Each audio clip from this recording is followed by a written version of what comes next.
আসসালামু আলাইকুম রহমতুল্লাহি ওয়া বারাকাতুহু। আমার আওয়াজ কি শুনতে পাচ্ছেন? আমাকে যদি মেসেজে জানাতেন একটু, তাহলে ক্লাসটা শুরু করে দিতাম। আওয়াজ কি শুনতে পাচ্ছেন আপনারা? জি, আলহামদুলিল্লাহ। আসসালামু আলাইকুম ওস্তাদ। হ্যাঁ ওস্তাদ, শোনা ওয়ালাইকুম যাচ্ছে? জি, শুনতে পাচ্ছেন? জি, শোনা যাচ্ছে। জি, আলহামদুলিল্লাহ। আল্লাহুম্মা লাকাল হামদু হামদাম মুবারাকান তাইয়্যিবা। আল্লাহুম্মা লাকাল হামদু আলা মা খালাকতানা। اللهم لك الحمد على ما ألبستنا من ثيابك الجديد.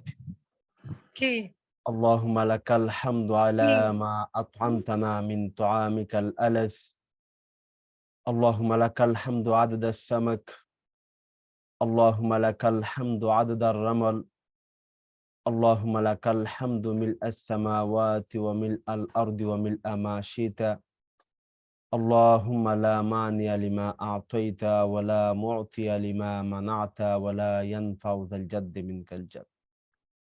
ونشهد أن لا إله إلا الله وحده لا شريك له. ونشهد أن سيدنا ومولانا محمدا عبده ورسوله، صلى الله عليه وعلى آله وأصحابه وبارك وسلم تسليما كثيرا. أما بعد، فأعوذ بالله من الشيطان الرجيم. بسم الله الرحمن الرحيم. فلما بلغ معه السعي قال يا بني إني أرى في المنام أني أذبحك فانظر ماذا ترى. قال يا أبت افعل ما تؤمر ستجدني إن شاء الله من الصابرين. فلما أسلما وتله للجبين وناديناه أن يا إبراهيم قد صدقت الرؤيا إنا كذلك نجزي المحسنين. إن هذا لهو البلاء المبين وفديناه بذبح عظيم وتركنا عليه في الآخرين. سلام على إبراهيم كذلك نجزي المحسنين إنه من عبادنا المؤمنين. قال رسول الله صلى الله عليه وسلم: من وجد ساعة فلا يزحي فلم يزحي فلا يقربن مصلانا، أو كما قال عليه الصلاة والسلام. بارك الله لنا ولكم في القرآن العظيم ونفعنا وإياكم بالآيات والذكر الحكيم. أقول قولي هذا أستغفر الله لي ولكم ولسائر المسلمين فاستغفروه إنه هو الغفور الرحيم. سبحانك لا علم لنا إلا ما علمتنا إنك أنت العليم الحكيم. سبحانك لا فهم لنا إلا ما فهمتنا إنك أنت الجواد الكريم. رب اشرح لي صدري ويسر لي أمري واحلل عقدة من لساني يفقه قولي. ربي زدني علما. ربي زدني علما. ربي زدني علما. মহান আল্লাহ সুবহানাহু তাবারাকা ওয়া তাআলার অসংখ্য অগণিত শুকরিয়া, যে আল্লাহ সুবহানাহু তাবারাকা ওয়া তাআলা আজকে আমাদের সবাইকে দূর থেকে, কাছ থেকে, দেশ থেকে, বিদেশ থেকে আজকে ইসলামিক অনলাইন মাদ্রাসা কর্তৃক আয়োজিত পাক্ষিক, অর্থাৎ প্রতি 15 দিন পর পর যে উন্মুক্ত ফিক প্রশ্ন উত্তর পূর্ব ক্লাস অনুষ্ঠিত হয়, সেই ক্লাসে, সেই দার্সে আমাদের সবাইকে যে মহান রব্বে কারিম আজকে উপস্থিত হওয়ার, শরীক হওয়ার যে তৌফিক দিয়েছেন, বলার তৌফিক দিয়েছেন, শোনার তৌফিক দিয়েছেন, এই জন্য রব্বে কারিমের শুকরিয়া জ্ঞাপন করে আমরা দিল থেকে সবাই বলি, মন লাগিয়ে সবাই বলি আলহামদুলিল্লাহ।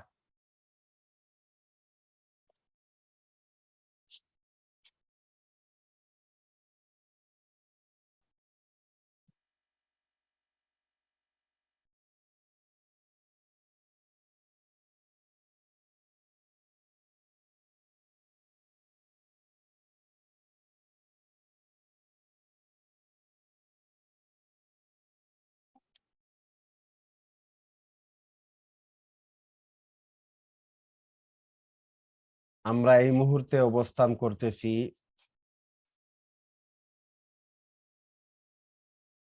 অত্যন্ত মুবারক সময়ে, হজ্জের মৌসুমে, জিলহজ মাসে।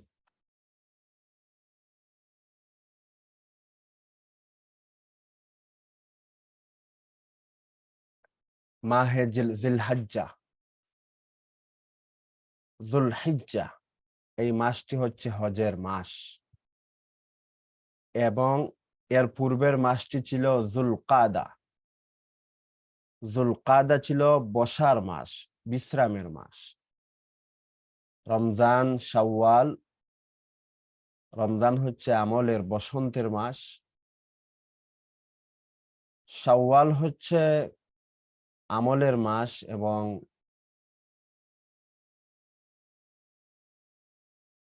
ব্যস্ততাকে কাজে লাগানোর মাস, সময়কে কাজে লাগানোর মাস। আর যুলকাদা হচ্ছে বিশ্রামের মাস। আর যুলহিজ্জা হচ্ছে হজের মাস। তো এই যে দিন, হজ, কুরবানি,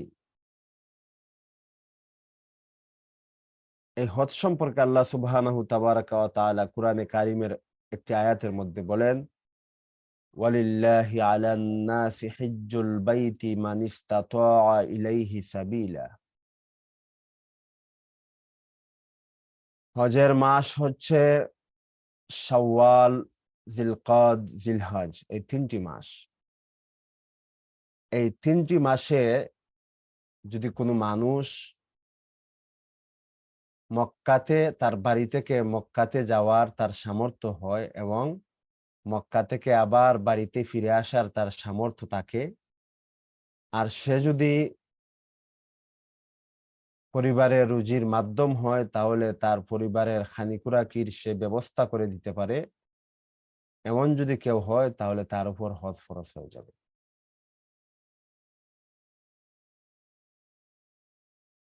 রাসূলুল্লাহ সাল্লাল্লাহু আলাইহি ওয়াসাল্লাম হাদিসের মধ্যে বলেন, মান লাম ইয়ামনাহু সুলতানুন জাইরুন আও মারাদুন হাবিসুন ফালাম ইয়াহুজ্জা ফালা আলাইয়া আন ইয়ামুতা ইয়াহুদিয়্যা ওয়ালা নাসরানিয়্যা। যদি কোনো মানুষের হজের সামর্থ্য থাকে, রাস্তা নিরাপদ হয়, সে অসুস্থ না হয়, এমত অবস্থায় সে মারা যায় অথচ সে হজ করেনি, রাসূলুল্লাহ সাল্লাল্লাহু আলাইহি সাল্লাম ওই ব্যক্তি সম্পর্কে বলতেছেন, ফালা আলাইয়া আন ইয়ামুতা ইয়াহুদিয়্যা ওয়ালা নাসরানিয়্যা। ওই ব্যক্তি সে ইহুদি হয়ে মারা যাক, সে খ্রিস্টান হয়ে মারা যাক, সে অমুসলিম হয়ে মারা যাক, তাতে আমি রসুলের কোনো কিছু যায় আসে না।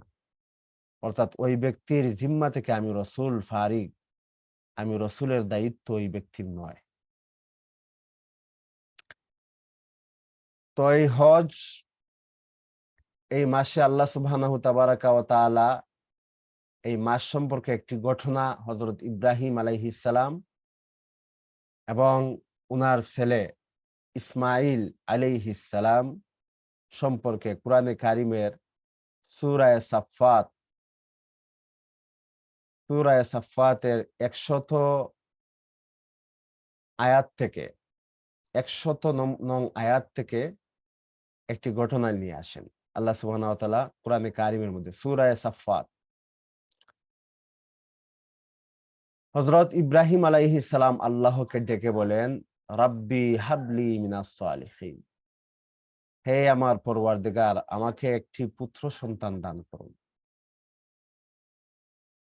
আল্লাহ বলতেছেন, ফাবাশশারনাহু বিগুলামিন হালিম। সুতরাং আমি ইব্রাহিমকে একটি সহনশীল, ধৈর্যশীল পুত্রের সুসংবাদ দান করলাম। অতঃপর সন্তানটির জন্ম নিল। অতঃপর যখন সন্তানটি এমন পর্যায়ে গিয়ে পৌঁছলো যে হযরত ইব্রাহিমের সাথে সে দৌড় দিতে পারে, সে শিশু থেকে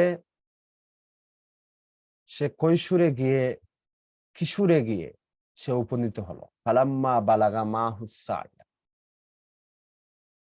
যখন সে তার পিতার সাথে চলাফেরা করার বয়সে উপনীত হলো,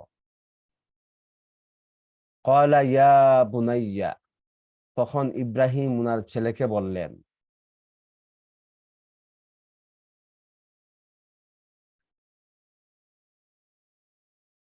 হ্যাঁ মুর্শেদ, আপনি কথা বলতে চাচ্ছেন, ইনশাআল্লাহ আপনাকে সুযোগ দেয়া হবে। তো হযরত ইব্রাহিম আলাইহিস সালাম উনার সন্তানকে যখন সন্তান ওই বয়সে গিয়ে উপনীত হলো যে উনার সাথে সে চলাফেরা করতে পারে, কথাবার্তা সে পৃথকভাবে বলতে পারে, যখন তার সামান্য কিছু বিবেক বুদ্ধি চলে আসলো,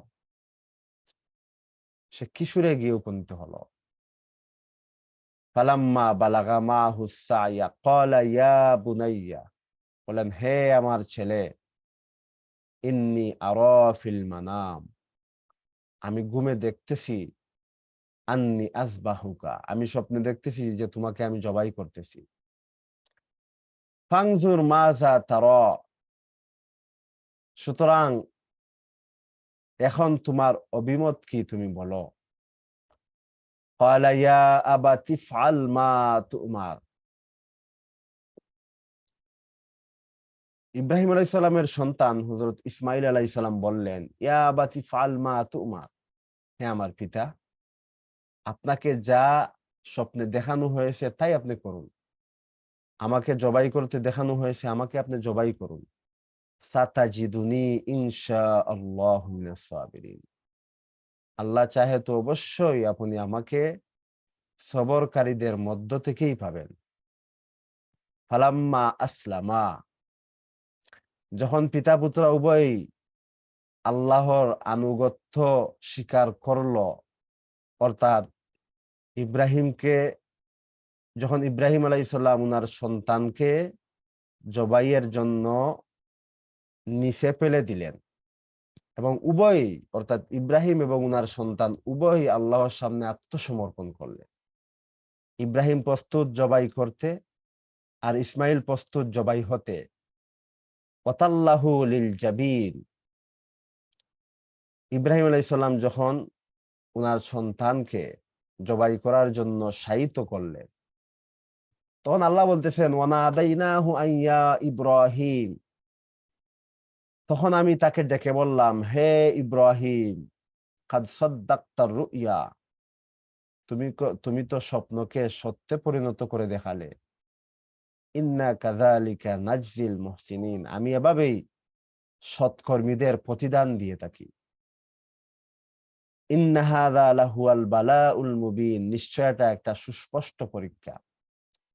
ওয়াফাদাইনাহু বিযিবহিন আযীম, আমি তার পরিবর্তে দিলাম যবেহ করার জন্য এক মহান জন্তু। ইব্রাহিম আলাইহিস সালাম চক্ষু বাঁধা উনার ছেলেকে জবাই করবেন। যদি চক্ষু না বাঁধেন, ছেলেকে দেখেন, তাহলে হয়তো জবাই করতে পারবেন না, সেই জন্য উনি চক্ষুকে বেঁধে নিলেন। যখন চক্ষু খুললেন, দেখলেন যে ইসমাইল উনি পাশেই বসা আছেন, আর উনার ছুরির নিচে একটি দুম্বা, যেটা হযরত জিবরিল আলাইহিস সালাম জান্নাত থেকে নিয়ে আসছিলেন, সেই দুম্বাকে জবাই হতে দেখলেন। তো আল্লাহ বলতেছেন ওয়াফাদাইনাহু বিযিবহিন আযীম, আমি ইসমাইলের পরিবর্তে জবাহ করার জন্য ইব্রাহিমকে একটি বিযিবহিন আযীম, একটি মহান জন্তু দিলাম, যেটা হচ্ছে একটি দুম্বা, যা জান্নাত থেকে নিয়ে আসা হয়েছে। ওয়া তারাকনা আলাইহি ফিল আখিরিন, আমি তার জন্য এই বিষয়টি পরবর্তীদের মধ্যেও রেখে দিয়েছি, অর্থাৎ কিয়ামত পর্যন্ত পরবর্তী আগত সমস্ত মানুষদের জন্য আমি ইব্রাহিমের এই সুন্নতটি রেখে দিয়েছি, কুরবানির এই সুন্নাহ। সালামুন আলা ইব্রাহিম, ইব্রাহিমের প্রতি সালাম বর্ষিত হোক। ইন্না কাযালিকা নাজজিল মুহসিনিন, এমনই ভাবে আমি সৎকর্মীদের প্রতিদান দিয়ে থাকি। ইন্নাহু মিন ইবাদিনাল মুমিনিন, ইব্রাহিম ছিল আমার বিশ্বাসী বান্দাদের একজন। রাসূলুল্লাহ সাল্লাল্লাহু আলাইহি ওয়াসাল্লাম হাদিসের মধ্যে বলেন, মান ওয়াজাদা সাআতান ফালাম ইউযাহি, যার কুরবানির সামর্থ্য হয়েছে অথচ সে কুরবানি দেয়নি, ফালা ইয়াকরুবান্না মুসাল্লানা, সে যেন, আল্লাহ রসুল বলতেছেন, সে যেন আমার ঈদগাহের জামাতে যেন সে না আসে। রাসূলুল্লাহ সাল্লাল্লাহু আলাইহি ওয়াসাল্লাম কুরবানি পরিত্যাগকারীদের বিষয়ে ধমক দিচ্ছেন যে যারা কুরবানির সামর্থ্য থাকার পরও যারা কুরবানি দিচ্ছে না, তারা যেন আমাদের কুরবানির জামাতে, ঈদুল আজহার জামাতে যেন তারা না আসে।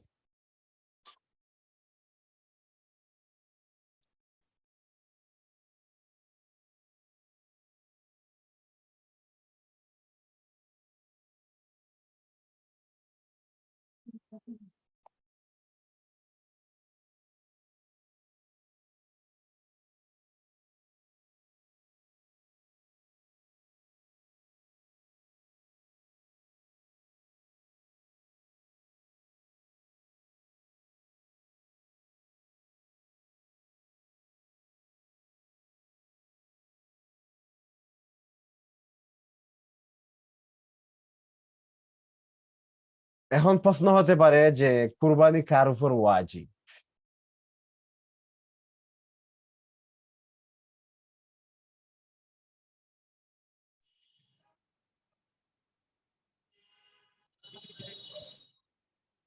শরীয়তের বিধান হলো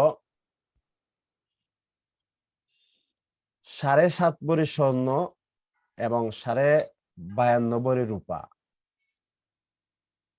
এই দুইটি জিনিস, এবং হচ্ছে ব্যবসার মাল, আর হচ্ছে নগদ টাকা, এই 4টি জিনিস হচ্ছে, যদি 7.5 ভরি স্বর্ণ, 7.5 ভরি স্বর্ণ হয়, অথবা 52.5 ভরি রূপা হয়, অথবা ব্যবসার মাল অথবা নগদ টাকা যদি 52.5 ভরি রূপা সম পরিমাণ হয়, এবং ওই মালটি উনার কাছে 1 বছর উপস্থিত থাকে, তাহলে ওই ব্যক্তির উপর যাকাত আসবে। ওই মালটিকে শরীয়ত মালে নামি বা ক্রমবর্ধমান মাল বলে। এই 4টি মাল ব্যতীত, স্বর্ণ, রূপ্য, ব্যবসা, নগদ টাকা, এই 4টি মাল ব্যতীত অন্যান্য মালকে শরীয়ত মালে গয়রে নামি বলে। সুতরাং যদি কোনো মানুষের নিকট ঈদুল আজহার দিন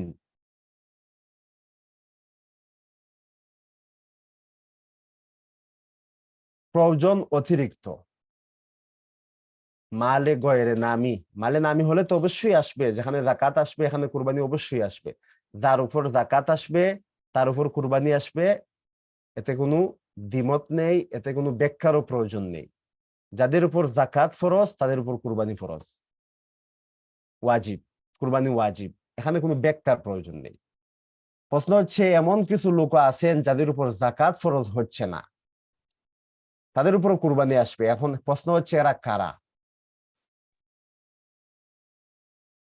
যদি কোনো মানুষের নিকট প্রয়োজন অতিরিক্ত সম্পত্তি থাকে, যাকে মালে গয়রে নামি বলা হয়, যেমন প্রয়োজন অতিরিক্ত কাফড়। শরীয়ত 3টি কাফড়কে প্রয়োজনের মধ্যে নিয়ে আসে, 3-এর অধিক কাফড়কে শরীয়ত প্রয়োজন অতিরিক্ত কাফড় বলে। প্রয়োজন অতিরিক্ত বাড়ি, প্রয়োজন অতিরিক্ত জায়গা। 1 বৎসর আপনার 1 কাঠা জমি রয়েছে, বা ধরেন যদি হয় যে আপনার 100 শতক জমি আপনার কাছে আছে, আর আপনার পরিবারে এই 100 শতক জমিনের দান দ্বারাই হয়ে যায়, কিন্তু আপনার নিকট রয়েছে 150 শতক। তাহলে এই অতিরিক্ত 50 শতক জমি, যেগুলো আপনার প্রয়োজন নেই, আপনার এই 1 বৎসরের আপনার খুরাকির প্রয়োজন ওখানে নেই, 100 শতকে জমির ফসল দ্বারাই আপনার পরিবারের 1 বছর অতিবাহিত হয়ে যায়। এর অতিরিক্ত জমি যদি থাকে আপনার নিকট, তাহলে সেগুলো হচ্ছে প্রয়োজন অতিরিক্ত জমি এবং প্রয়োজন অতিরিক্ত জিনিস। আপনার ঘরে একটি ফ্রিজ হলেই আপনার চলে, আপনার ঘরে 2টি ফ্রিজ রয়েছে। ঠিক তেমনি ভাবে প্রয়োজন অতিরিক্ত সকল প্রকার জিনিস, আপনার একটি মোবাইলেই চলে, আপনার কাছে 2টি মোবাইল রয়েছে। সুতরাং প্রয়োজন অতিরিক্ত জিনিস যদি কারো কাছে 52 ভরি স্বর্ণের সমপরিমাণ হয়ে যায়, যদি ধরেন 1 ভরি 52 ভরি রূপের সমপরিমাণ, 52 ভরি রূপার সমপরিমাণ, 7.5 ভরি স্বর্ণের, 7.5 ভরি স্বর্ণ অথবা 52.5 ভরি রূপা। যেহেতু স্বর্ণে আর রূপের দাম সমান নয়, সুতরাং এখানে সর্বনিম্নটাকেই ফুকায়ে কেরাম ধরে নিয়ে থাকেন। সর্বনিম্নটা হচ্ছে যে 52.5 ভরি রূপা। 52.5 ভরি রূপা হচ্ছে যদি ধরেন 1000 করে, তাহলে হচ্ছে 52,500 টাকা। 52,500 টাকা যদি কারো নিকট থেকে যায়, অথবা 52,500 টাকা সমপরিমাণ প্রয়োজন অতিরিক্ত জিনিস যদি কারো কাছে থাকে, তাহলে তার উপর কুরবানি ওয়াজিব হবে, এবং ওই টাকাটা 1 বছর অতিবাহিত হওয়ার শর্ত নয়, বরং কুরবানির দিন যদি ওর নিকট থাকে তাহলেই কুরবানি ওয়াজিব হয়ে যাবে, এবং সদকায়ে ফিতর ওয়াজিব হবে। 2টি জিনিস। তো সহজ বিষয় হচ্ছে, যদি কারো কাছে 7.5 ভরি স্বর্ণ অথবা 52.5 ভরি রূপা অথবা নগদ টাকা অথবা ব্যবসার মাল, এবং ওইগুলা 52.5 ভরি রূপা সমপরিমাণ থাকে, তাহলে তার উপর যাকাত আসবে, এবং 1 বছর থাকে, তাহলে তার উপর যাকাত আসবে, এবং যাদের উপর যাকাত আসে তার উপর কুরবানিও আসে, এবং সদকায়ে ফিতর ওয়াজিব হয়। তাছাড়া আরো কিছু মানুষ আছে যাদের উপর যাকাত ফরজ হচ্ছে না, কিন্তু কুরবানি ওয়াজিব হচ্ছে এবং সদকায়ে ফিতর ওয়াজিব হচ্ছে। এরা কারা? এরা হচ্ছে ওই সমস্ত লোক যাদের যাকাতের সমপরিমাণ নেসাব নেই, কিন্তু প্রয়োজন অতিরিক্ত স্বর্ণ, রূপা, টাকা, নগদ মাল ব্যতীত যাদের কাছে প্রয়োজন অতিরিক্ত 52.5 ভরি রূপা সমপরিমাণ সম্পদ রয়েছে, তাদের উপর কুরবানি ওয়াজিব হবে এবং সদকায়ে ফিতর ওয়াজিব হবে। তো আমি এই মুহূর্তে প্রশ্ন উত্তর পর্বে চলে যাব। আপনাদের যাদের প্রশ্ন আজকে প্রশ্ন করার ইচ্ছা রয়েছে, আপনারা প্রশ্ন লিখে পাঠাতে পারেন। এক্ষেত্রে কিছু নিয়ম হচ্ছে যা আমাদেরকে অবশ্যই ফলো করতে হবে। নিয়মটা হচ্ছে যে আপনার প্রশ্নটি আপনি একবারেই করবেন। একই প্রশ্নকে, যে আমার প্রশ্ন কেন আসতেছে না, আপনি বারংবার প্রশ্ন করলেন, তো হচ্ছে কি যে বারংবারই আপনার প্রশ্ন পড়তে হবে, অথচ আপনার প্রশ্নের উত্তর একবারেই দেয়া হবে। আহ তো হচ্ছে যে আপনি প্রশ্নটি করবেন এবং বাংলাতে লিখবেন, বাংলিশে লিখবেন না, এবং প্রশ্নটি যাতে সহজে বোঝা যায় সেভাবেই প্রশ্ন লিখবেন। ইনশাআল্লাহ আমরা এই মুহূর্তে প্রশ্নতেই চলে যাব।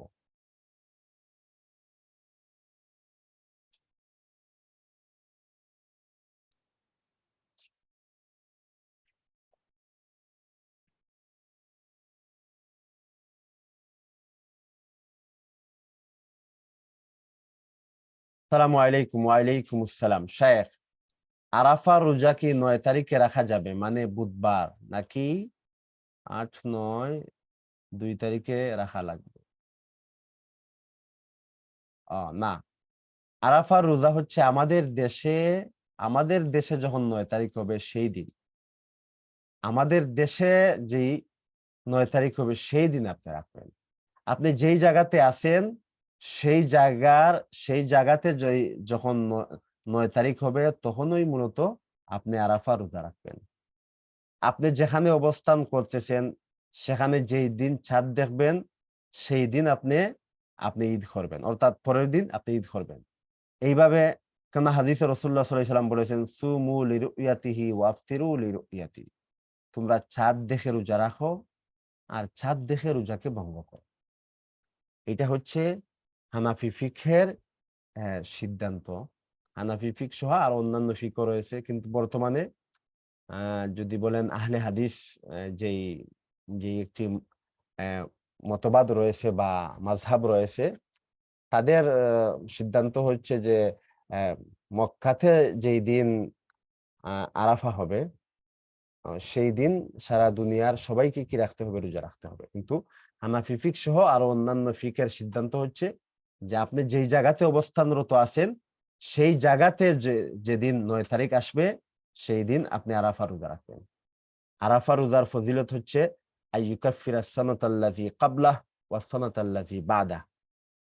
আল্লাহ সুবহানাহু তাবারাকা ওয়া তাআলা 1 বৎসর আগের এবং 1 বৎসর পরের সগীরা গুনাহ এবং আল্লাহ চাইলে কবিরা গুনাহকে মাফ করে দিবেন।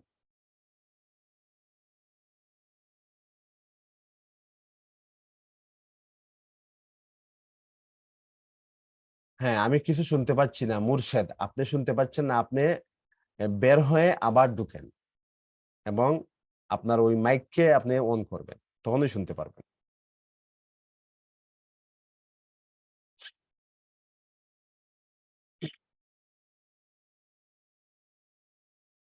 তারপরে প্রশ্ন হলো, শায়েখ, গরুর বুড়ি সিদ্ধ করার সময় একগুলা তেল বের হয় যেগুলো অনেকেই উঠায় রাখে। এগুলো গরুর চর্বি বলা হয়। আ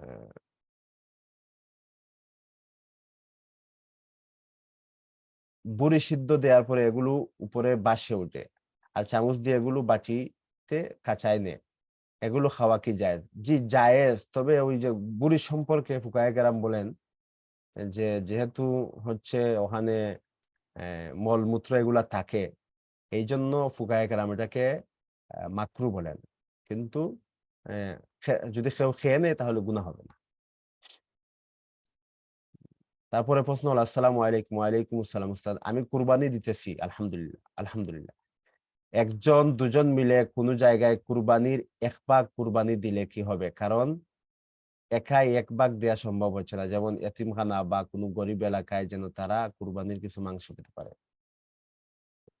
২ জন মিলে কোন জায়গায় কুরবানির ১ ভাগ দিলে না হবে না।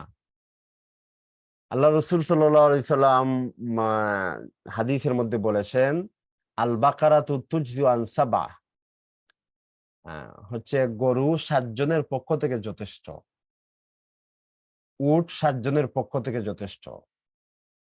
রাসূলুল্লাহ সাল্লাল্লাহু আলাইহি ওয়াসাল্লাম কিন্তু অ্যা বকরি কুরবানি দিয়েছেন। যাহহা রাসূলুল্লাহ সাল্লাল্লাহু আলাইহি ওয়াসাল্লাম কাবশাইনে আমলাহাইনে। আল্লাহ রসুল সাদা কালো মিশ্রিত ২ টি দুম্বাকে রাসূলুল্লাহ সাল্লাল্লাহু আলাইহি ওয়াসাল্লাম কুরবানি দিয়েছেন। ওয়াকালা হাযা মিন মুহাম্মাদিন ওয়া হাযা মিন উম্মাতিহি। আল্লাহ রাসূল সাল্লাল্লাহু আলাইহি ওয়াসাল্লাম বললেন যে একটি হচ্ছে মুহাম্মদ আমার পক্ষ থেকে এবং অন্যটি হচ্ছে আমার উম্মতের পক্ষ থেকে। তো রাসূল সাল্লাল্লাহু আলাইহি ওয়াসাল্লাম দুম্বা দিয়েছেন। আ আম ফিকহের কিতাবের মধ্যে কুরবানির আলোচনার সাথে সাথেই বলে দেয়া হয় যে তাজিবু আলাল মুসলিমে শাতুন, আলাল গানিয়্যি শাতুন।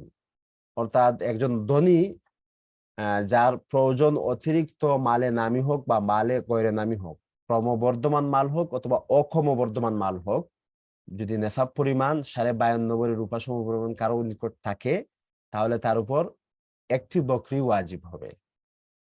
যদি কোনো মানুষ বিরাট বড় ধনী হয়, কোটিপতি হয়, তাহলে তার উপরও একটি কি হবে, ওয়াজিব যেটা হবে হচ্ছে একটি বকরি ওয়াজিব হবে। সবার উপরে একটি বকরি ওয়াজিব।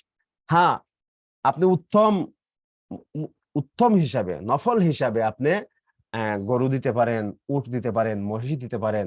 তখন ওই একটি গরুর হচ্ছে 60টি নাম দেয়া যায়। এর মধ্যে একটি নাম হচ্ছে আপনার ওয়াজিব, আর অবশিষ্ট 6টি নাম হচ্ছে আপনার নফল। এইভাবে আপনি উট দেন, আপনি মহিষ দেন, আপনার ওইখানে 7 অংশের 1 অংশ দ্বারা আপনার ওয়াজিব আদায় হবে, আর অবশিষ্ট 6টি অংশ দ্বারা আপনার আপনার নফল সওয়াব হবে। তো হচ্ছে কুরবানির গরু অথবা উট অথবা মহিষের 7টি অংশের 1টি অংশে একজনই শরিক হতে পারবেন, দুজন শরিক হতে পারবেন না। দুজন শরিক হলে কারো ওয়াজিব কুরবানি আদায় হবে না এবং নফল আদায় হবে না, নফল হবে না, ওয়াজিব হবে না। 7টি অংশের একটি গরু, উট বা মহিষের 7টি অংশের 1টি অংশে একজনকেই শরিক হতে হবে। হ্যাঁ, সর্বনিম্ন 1টি অংশ। এখন যদি এমন হয় যে দুজন মিলে একটি গরুকে কি করছেন, কুরবানি করতেছেন, তাহলে এখানে 7টি অংশের মধ্য থেকে 3.5 হচ্ছে একজন আর 3.5 হচ্ছে আরেকজন। তাহলে দেখেন এখানে একজন হচ্ছে 3.5, মানে হচ্ছে প্রথম হচ্ছে 1 অংশ, 1 অংশ দ্বারা উনার কি হয়ে যাবে, উনার ওয়াজিব আদায় হবে। পরবর্তী যে আড়াই, এই আড়াই দ্বারা উনার নফল হবে, আড়াই দ্বারা নফল হবে। তো মাসআলা হচ্ছে যে একটি পশুতে সর্বনিম্ন একটি অংশ থাকতে হবে, আর যদি কারো একটি অংশ থেকে যায় তাহলে পরবর্তীতে উনার যদি পরবর্তীতে আধা অংশ হয় তাহলেও সমস্যা নেই, উনার কি হবে, নফল কুরবানি আদায় হবে। তবে প্রাথমিক অবস্থায় একটি পশুর 7 অংশের 1 অংশের অর্ধেকে শরিক হওয়া যাবে না। এই হচ্ছে মাসালা।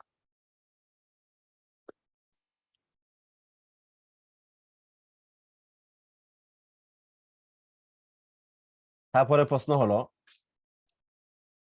স্বামী স্ত্রী দুজনের উপর কুরবানি ওয়াজিব হলে যদি একটি গরু কুরবানি দেয়া হয়, কিভাবে নিয়ত করব? যদি একটি গরু কুরবানি দেন তাহলে হচ্ছে নিয়ত তো এভাবেই করবেন যে আমরা এটা শরিক হয়ে কুরবানি করতেছি, আমাদের ওয়াজিব, প্রথম হচ্ছে আমাদের দুইজনের পক্ষ থেকে 2টা ওয়াজিব আদায় হবে।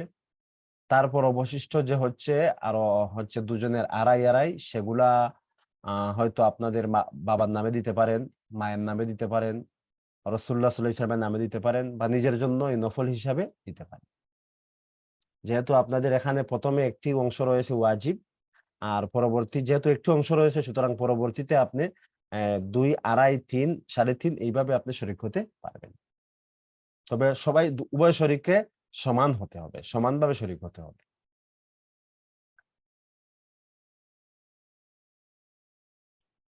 তারপরে প্রশ্ন হলো, কেউ যদি জমি বন্ধক দিয়ে, আচ্ছা আরেকটি এখানে বিষয় থেকে যায়, যদি সমান না হয় তাহলে কি কুরবানি হবে না? যে উভয়কেই সমান হতে হবে এমন যদি না হয়, একটু কম বেশ হলে কি হবে?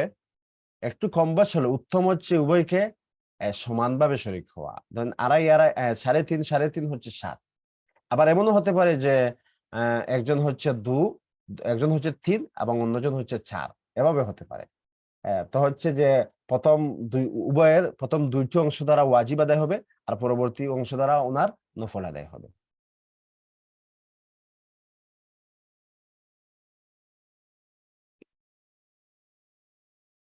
কেউ যদি জমি বন্ধক দিয়ে সেই টাকা দিয়ে কুরবানি দেয়, তাহলে কি তার কুরবানি গ্রহণযোগ্য হবে?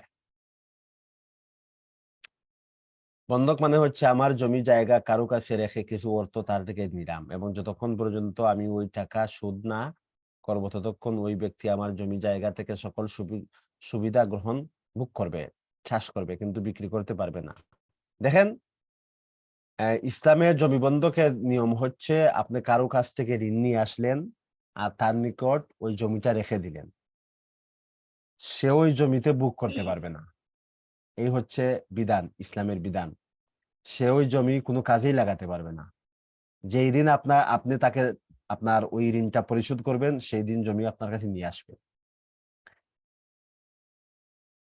আপনি টাকা পরিশোধ করার পূর্বে তার কাছে জমি যদি থাকে, তাহলে আপনার অনুমতি সাপেক্ষে আপনার কাছ থেকে ভাড়া নিয়ে কোনোভাবেই এখানে ওই যিনি আপনাকে টাকা দিছেন, যিনি আপনার কাছ থেকে জমি বন্ধক নিয়েছেন, উনি চাষ করতে পারবেন না। যদি করেন তাহলে সেটা সুদ হবে।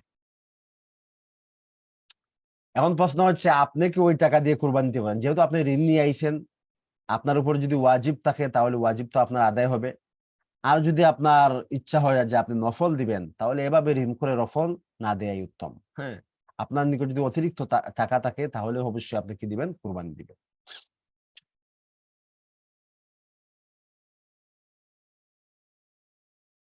তারপরে প্রশ্ন হলো, আরাফার দিনের আমল কি? অনেক জায়গায় দোয়ার কথা লিখা। দোয়া বলতে নিজের ব্যক্তিগত দোয়া নাকি নির্দিষ্ট দোয়া? দেখেন, আরাফার দিন দোয়া কবুল হয়। এই দিনের যে আমল হাদিসের মধ্যে এসেছে সেটা হচ্ছে সিয়াম, আপনি রোজা রাখবেন। তাছাড়া অন্য কোনো আমল নির্দিষ্ট নয়, অন্য কোনো দোয়া নির্দিষ্ট। হ্যাঁ, আপনি নিজের জন্য, আপনার পরিবার, সবার জন্য আপনি দোয়া করতে পারেন। কেননা ওই সময় দোয়া কি হয়ে থাকে? কবুল হয়ে থাকে। সুতরাং ওই সময় আপনি দোয়া করবেন, আপনার যা প্রয়োজন হবে সেই প্রয়োজন অনুযায়ী আপনি দোয়া করবেন।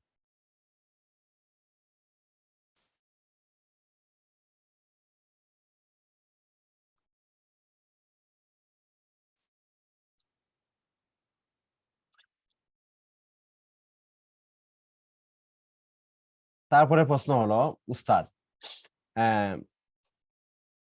1 নম্বর প্রশ্ন, স্ত্রী নিসাব পরিমাণ সম্পদের মালিক, কিন্তু স্বামী তাকে কুরবানি করতে দিচ্ছে না।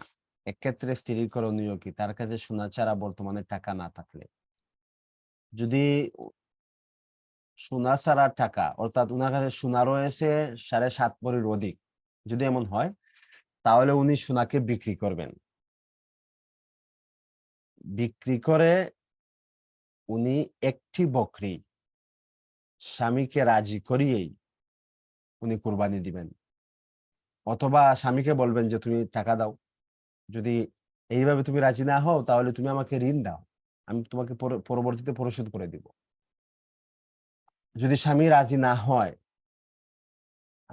স্বামী যদি উনাকে বাধ্য করে, তাহলে উনার ওয়াজিব অবশ্যই উনাকে একদিন না একদিন আদায় করতে হবে।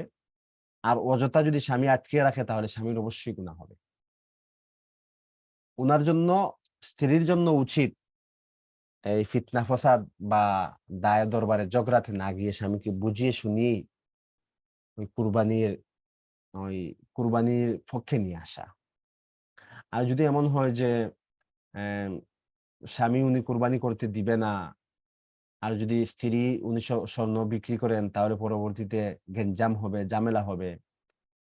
তাহলে এমত অবস্থায় তো স্ত্রী নিরুপায়, মহিলা নিরুপায়।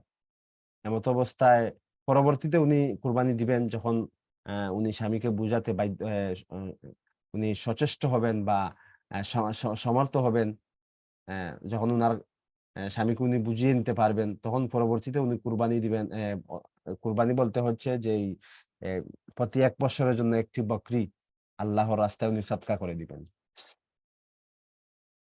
স্ত্রী কি স্বামীকে না জানিয়ে মাদ্রাসায় স্বর্ণ বিক্রি করে কুরবানির টাকা দিতে পারবে? দিতে পারবে। এখানে স্বামীর অবাধ্যতা হবে না। তবে যদি পরবর্তীতে পরিবারে ঝামেলা চলে আসে, স্বামী যদি জিজ্ঞাসা করে যে স্বর্ণ কোথায়, তখন তো একটি ঝামেলা চলে আসবে। সেইজন্য আপাতত উনি স্বামীকে বুঝাতে থাকবেন। আর যখন স্বামী বুঝে নিবেন, তখন যদি 2 বৎসর 3 বৎসর পরে পরে উনি বুঝাতে সক্ষম হন, তাহলে প্রতি বৎসরের জন্য একটি করে বকরি উনি সদকা করে দিবেন। তাহলেই উনার কুরবানির আদায় হয়ে যাবে। আসসালামু আলাইকুম উস্তাদ, নিসাব পরিমাণ সম্পদ আছে। তুমি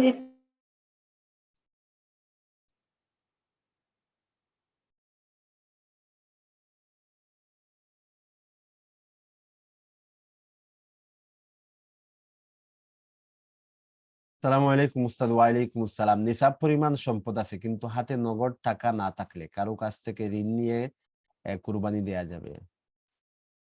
আহ, জি, দিতে পারবেন। ঋণ নিয়ে কুরবানি দিতে পারেন। যদি কুরবানি ওয়াজিব হয় তাহলে অবশ্যই ঋণ নিয়েই আপনাকে কুরবানি ওয়াজিব কুরবানি আদায় করতে হবে।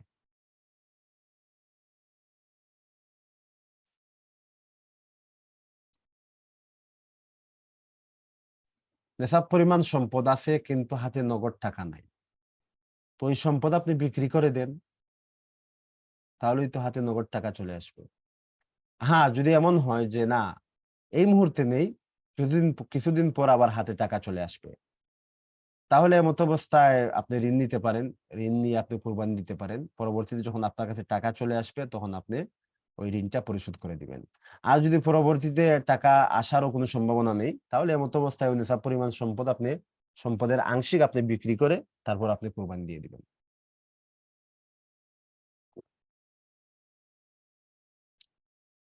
কিন্তু শায়েখ, বাংলাদেশের অনেকেই ৮ আর ৯ তারিখে রাখে। এটা কি ঠিক হবে? হানাফি মাযহাব কি বলে? দেখেন, ৮-৯ নয় তো। আপনি ১ জিলহজ থেকে ৯ তারিখ পর্যন্ত ৯ টি রোজা রাখা হচ্ছে সুন্নাত। ১ তারিখ থেকে ৯ তারিখ পর্যন্ত হচ্ছে সুন্নাত। ১ তারিখ থেকে ৯ তারিখ হাদিসের মধ্যে এসেছে যে যদি কেউ জিলহজ মাসের ১ তারিখ থেকে রোজা রাখা শুরু করে তাহলে প্রত্যেক একটি রোজার বিনিময়ে এমন একটি বৎসর ১ বৎসরের সওয়াব দেয়া হবে, যেই ১ বৎসর একজন মানুষ সারা বৎসর রোজা রাখলো এবং সারা বৎসর তাহাজ্জুদের নামাজ পড়লো, ওই ব্যক্তি যেই পরিমাণ ১ বৎসরের সওয়াব পাবে, জিলহজ মাসের ১ তারিখ থেকে ৯ তারিখ পর্যন্ত প্রত্যেক রোজায় ওই পরিমাণ সওয়াব পাওয়া যাবে। শুধুমাত্র হচ্ছে আরাফার দিনের রোজার ফজিলত হচ্ছে একটু বেশি, যে ১ বৎসরের আগের এবং ১ বৎসরের পরের গুনাহ কি হবে? মাফ হবে।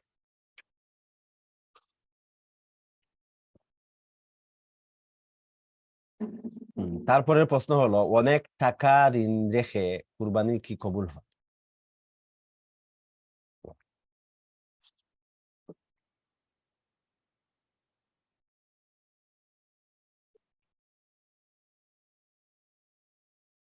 প্রশ্ন হচ্ছে, আপনার কাছে যে ঋণ, সেই ঋণ যদি আপনি পরিশোধ করেন, পরিশোধের পর কি আপনার উপর কুরবানি ওয়াজিব হবে না?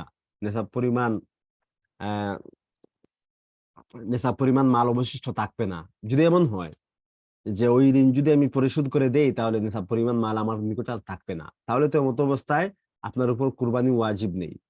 আপনি ঋণ পরিশোধ করে দেন, কুরবানি আপনার উপর ওয়াজিব নেই। অযথা ঋণ করে আপনার কুরবানি দেওয়ার অযথা কষ্ট করে কুরবানি দেওয়ার কোনো প্রয়োজনীয়তা নেই। হ্যাঁ, যদি এমন হয় যে ওই ঋণ পরিশোধের পরও আপনার নিকট নেশাব পরিমাণ মাল থাকবে, যেজন্য আপনার উপর কুরবানি ওয়াজিব হবে, তাহলে অনেক টাকা ঋণ রেখে কুরবানি যদি আপনি দেন তাহলে অবশ্যই আপনার ওয়াজিব আদায় হবে। তবে আপনি মানুষের ঋণ কেন দিচ্ছেন না, সেইটা সেই জন্য অবশ্যই জবাবদিহিতা আপনার জন্য রয়েছে। সেটা দুনিয়াতে মানুষের নিকটও আছে এবং আখেরাতেও থাকবে। আপনি কেন ঋণ দিচ্ছেন না? তবে ঋণ টাকার পর কুরবানি দিলে যে কুরবানি হবে না এমন না। কুরবানি অবশ্যই আপনার হবে। হ্যাঁ, আপনি ঋণটা পরিশোধ করে দিবেন। পরিবারের পক্ষ থেকে একজনের কুরবানি করলে হবে, একজনের ওয়াজিব আদায় হবে। যার উপর কুরবানি ওয়াজিব উনার ওয়াজিব আদায় হবে। বাদ বাকি হচ্ছে যাদের উপর কুরবানি ওয়াজিব কিন্তু তারা দিচ্ছেন না, তাদের ওয়াজিব রয়ে যাবে, তাদের ওয়াজিব আদায় হবে না। কুরবানি মূলত হচ্ছে পারিবারিক ভাবে আসে না, কুরবানি ওয়াজিব হয় ব্যক্তি কেন্দ্রিক, অর্থাৎ যার নিকট নেশাব পরিমাণ প্রয়োজন অতিরিক্ত নেশাব পরিমাণ মাল থাকবে তার উপরেই কুরবানি চলে আসবে। আজকাল আমাদের দেশের বিশেষ করে মহিলাদের উপর এমনিতেই কুরবানি চলে আসবে। তাদের যে গহেনা, স্বর্ণ, রূপা, তারপর হচ্ছে প্রয়োজনীয় অতিরিক্ত কাপড়, প্রয়োজন অতিরিক্ত জিনিসপত্র, এই সবগুলা মিলিয়ে 52 ভরি রূপা সমপরিমাণ হয়ে যায় অনেক মহিলা এবং পুরুষের। হয়ে যায়, যাদের উপর যাকাত আসতেছে না কিন্তু কুরবানি ওয়াজিব হয়ে যায়, সুতরাং তাদের উপর কুরবানি ওয়াজিব হয়ে যাবে। এটা ব্যক্তি কেন্দ্রিক, পারিবারিক পাবে না, যে পরিবারের একজন দিলেই সবার পক্ষ থেকে আদায় হয়ে যাবে, এমন না। উস্তাদ, এইরকম শুনেছি 7 ভরি স্বর্ণ বা 52 তোলা রূপা থাকলে যাকাত দেয়া ফরজ হয়ে যায়। আর অনেকে এটা বলেছেন যে কিছু স্বর্ণের সাথে কিছু রূপা মিলিত থাকলে 52 তোলা সমপরিমাণ হয়ে যায় এবং যাকাত ফরজ হয়ে যায়। দেখেন, জি অবশ্যই, যদি কিছু স্বর্ণ, কিছু রূপা, কিছু টাকা এমন থাকে আর সবগুলি মিলিয়ে 52 ভরি রূপার সমপরিমাণ হয়ে যায়, তাহলে যাকাতও ফরজ হয়ে যাবে, কুরবানিও চলে আসবে, সদকায়ে ফিতর ওয়াজিব হয়ে যাবে। তারপরে প্রশ্ন হলো, উস্তাদ আরাফার রোজা কবে রাখবো? আমাদের, আপনি যেখানে আছেন সেইখানে 9 তারিখ আপনি রাখুন। তারপরে প্রশ্ন হলো, একজন বাবা কি তার বিবাহিত ছেলেদের এবং বিবাহিতা মেয়েদেরকে আত্মীয় আত্মীয়ের বাঘের মাংস দিতে পারবেন নাকি নিজের বাঘ থেকে দিতে হবে? উল্লেখ্য তারা পৃথক পরিবারে, মানে আলাদা। জি, আত্মীয়ের বাঘ থেকে দিতে পারবেন। জি, ছেলে মেয়েদেরকে আত্মীয়ের বাঘ থেকে দিতে পারবেন।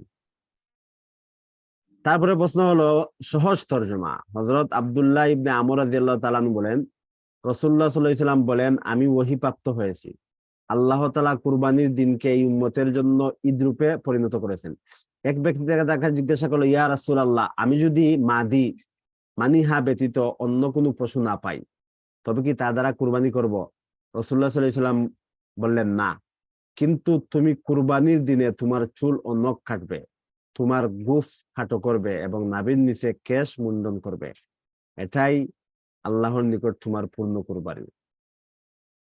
তা কি বুঝাতে, কি জানতে চাচ্ছেন এখানে?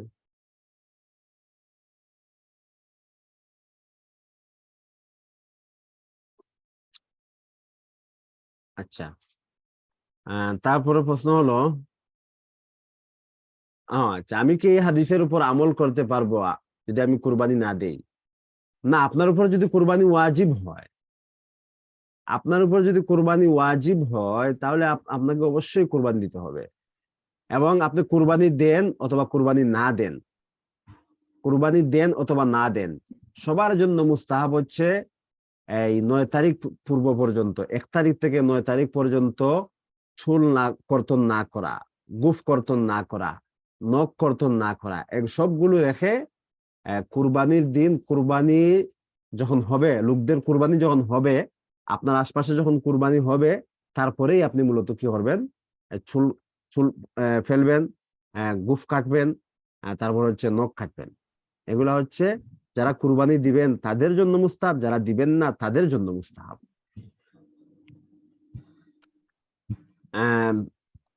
তারপরে প্রশ্ন হলো, প্রয়োজনের অতিরিক্ত কিছু কাপড় থাকলে সেইগুলা তো বিক্রি করা যায় না, তাহলে একজন মহিলা কিভাবে কুরবানি দিবেন?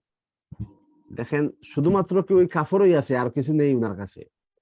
আরো তো অনেক কিছু থাকবে, প্রয়োজন অতিরিক্ত আরো অনেক জিনিস থাকবে, হাতের মোবাইল তো থাকবে, গহেনা থাকবে। তাহলে ওই যে কোনো একটি জিনিস যদি উনার কাছে কিছুই না থাকে, তাহলে অন্তত পক্ষে প্রয়োজন অতিরিক্ত 52 ভরি রূপা, 52 ভরি 52,000 টাকা, ধরেন 52,000 টাকা সম পরিমাণ প্রয়োজন অতিরিক্ত জিনিস, শুধুমাত্র কাপড় তো না, আরো তো অনেক কিছু থাকতে পারে। সুতরাং যদি থাকে তাহলে কোরবানি ওয়াজিব হয়ে যায় এবং একটি বকরি ওয়াজিব হবে। তারপরে প্রশ্ন হলো, শায়েখ, আমাকে একজন প্রশ্ন করেছে, আরাফা কি, এটা একটু বিস্তারিত বলেন। আরাফা হচ্ছে ইয়াউমে আরাফা, হচ্ছে ওই দিন হাজিরা, 9 তারিখ হাজিরা আরাফার ময়দানে হচ্ছে গিয়ে অবস্থান করেন। 9 তারিখ আরাফার ময়দানে গিয়ে হাজিরা অবস্থান করেন এবং এটা হচ্ছে হজের 2টি ফরজের একটি ফরজ এবং ওই দিনকে ইয়াউমে আরাফা বলা হয়। তারপরে প্রশ্ন হলো, আসসালামু আলাইকুম। ওয়ালাইকুম আসসালাম। আমার কাছে কিছু গরু আছে যার দুধ বিক্রি করে আমার সংসারে খরচ চলে, এখন গরুর মূল্য যদি 52 টাকা, 52,000 টাকার বেশি হয়, হলে কি কুরবানি ওয়াজিব? দেখেন, এটা আপনার প্রয়োজন অতিরিক্ত না, কেননা ওই গরু দিয়ে আপনার সংসার চলতেছে, সুতরাং আপনার উপর কুরবানি ওয়াজিব হবে না। হ্যাঁ, যদি এই গরুর আপনার কোনো প্রয়োজন না থাকে, তাহলে এবং ওই গরুর আপনি দুধও বিক্রি করতেছেন না, ওটা অতিরিক্ত আছে, তাহলে আপনার উপর কুরবানি ওয়াজিব হয়ে যাবে। তারপরে প্রশ্ন হলো, আসসালামু আলাইকুম উস্তাদ, আমার অতিরিক্ত বলতে কোনো সম্পত্তি নাই, যা আছে সবই আমার একান্ত প্রয়োজনের। চাকরি হতে যা পাই তা মাসে মাসেই শেষ হয়ে যায়, এরপরও কি আমার কুরবানি ওয়াজিব হবে? না, আপনার উপর কুরবানি ওয়াজিব হবে না। আপনি যা পান সবকিছু শেষ হয়ে যাচ্ছে, তাছাড়া আপনার প্রয়োজন অতিরিক্ত কোনো জিনিস বা সম্পত্তি নেই। হ্যাঁ, তারপরে প্রশ্ন হলো, আসসালামু আলাইকুম। ওয়ালাইকুম আসসালাম হুজুর, আমার 4 ভরি স্বর্ণ আছে কিন্তু কোনো রূপা টাকা অতিরিক্ত জমা নেই। 4টা শাড়ি আছে যা আমি বছরে 4-5 বার পরি, আমার যাকাত এবং কুরবানি কি দিতে হবে? দেখেন, আপনার যেহেতু শুধুমাত্র 4 ভরি স্বর্ণই, অন্য কিছু নেই। যদি আপনার সামান্য টাকা সামান্য রূপা থাকতো তাহলে সবকিছু মিলিয়ে আমরা রূপার নিসাবে নিয়ে যেতাম, কিন্তু এখানে কিছুই নেই, সুতরাং আপনার উপর কুরবানি ওয়াজিব হবে না। তারপরে প্রশ্ন হলো, আসসালামু আলাইকুম। ওয়ালাইকুম আসসালাম, 1 লক্ষ টাকা দিয়ে রোজগার করার জন্য ল্যাপটপ কিনলে সেটার উপর যাকাত বা কুরবানি আসবে কি? উল্লেখ প্রশ্নকারী স্টুডেন্ট, দেখেন হাদিসের মধ্যে সে লাইসা ফিল আওয়ামিলে যাকাতুন, রাসূলুল্লাহ সাল্লাল্লাহু আলাইহি সাল্লাম বলেছেন যে, অর্থাৎ আওয়ামিল অর্থাৎ মেশিনারি যে সমস্ত জিনিস আলায়ে হচ্ছে যে রোজগারের যে জিনিস, অর্থাৎ যেই জিনিস দ্বারা আপনি রুজি করতেছেন, যেমন আপনি ড্রাইভার, তো গাড়ি দিয়ে আপনি রুজি করতেছেন, আপনার গাড়ির দাম যদি হয় 20 লাখ, তাহলে ওই গাড়ির উপর যাকাতও আসবে না, কুরবানিও আসবে না। সুতরাং যেহেতু ওই ল্যাপটপটা আপনি রোজগার করার জন্য ক্রয় করছেন, এটা প্রয়োজন অতিরিক্ত না, প্রয়োজন অতিরিক্ত না, বরং এটা প্রয়োজনের ভিতরেই, সুতরাং এজন্য আপনার উপর যাকাতও আসবে না, কুরবানিও আসবে না, কোনো কিছু আসবে না। তারপরে প্রশ্ন হলো, আসসালামু আলাইকুম রাহমাতুল্লাহি ওয়া বারাকাতুহু। শায়েখ, আমরা পরিবারের সবাই একসাথে বসবাস এবং একসাথে খাবার খাই। এখন প্রশ্ন হচ্ছে, কুরবানির নিয়মটা কি হবে? সবাইকে আলাদা দিতে হবে নাকি সবাই একসাথে দিতে হবে? দেখেন, বসবাস করেন আর খাবার খান সেটা ভিন্ন বিষয়, কিন্তু ব্যক্তিগতভাবে সবার নিকট কি 92 রূপা সম পরিমাণ টাকা রয়েছে বা এ জাতীয় কোনো সম্পত্তি প্রত্যেকের ব্যক্তি মালিকানাধীন রয়েছে? যদি না হয় তাহলে কারো উপর কুরবানি আসবে না। আর যদি ব্যক্তিগতভাবে প্রত্যেকের নিকট প্রয়োজন অতিরিক্ত 92 রূপা সম পরিমাণ টাকা বা সম্পত্তি থেকে যায়, তাহলে যতই আপনারা একসাথে বসবাস করেন, একসাথে খাবার খান না কেন, প্রত্যেককেই পৃথক পৃথক ভাবে কুরবানি দিতে হবে। আর যদি কারো নিকট 92 রূপা সম পরিমাণ প্রয়োজন অতিরিক্ত জিনিস না থাকে, তাহলে কারো উপরই কুরবানি ওয়াজিব হবে না। তারপরে প্রশ্ন হলো, উস্তাদ, কারো উপর যদি যাকাত ফরজ হয়, তিনি যদি ঈদের আগে যাকাত আদায় করেন, এরপর দেখা গেল কুরবানি নিসাব পরিমাণ সম্পদ ওনার কাছে আসছে না, তাহলে কি ওনার উপর যাকাত আসবে?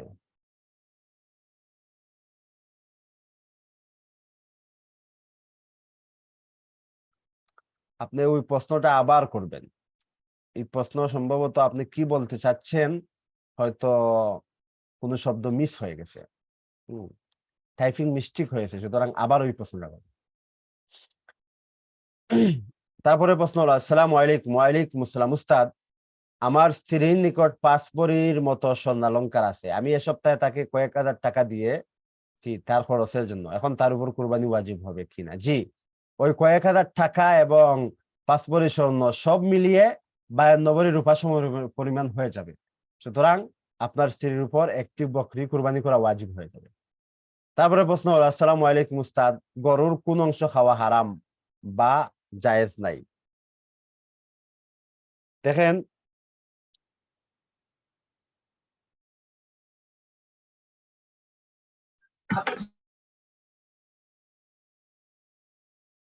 আপনি গরুর প্রস্রাব প্রস্রাবের রাস্তা আপনি খেতে পারবেন না। আহ আপনি গরুর রক্ত খেতে পারবেন না।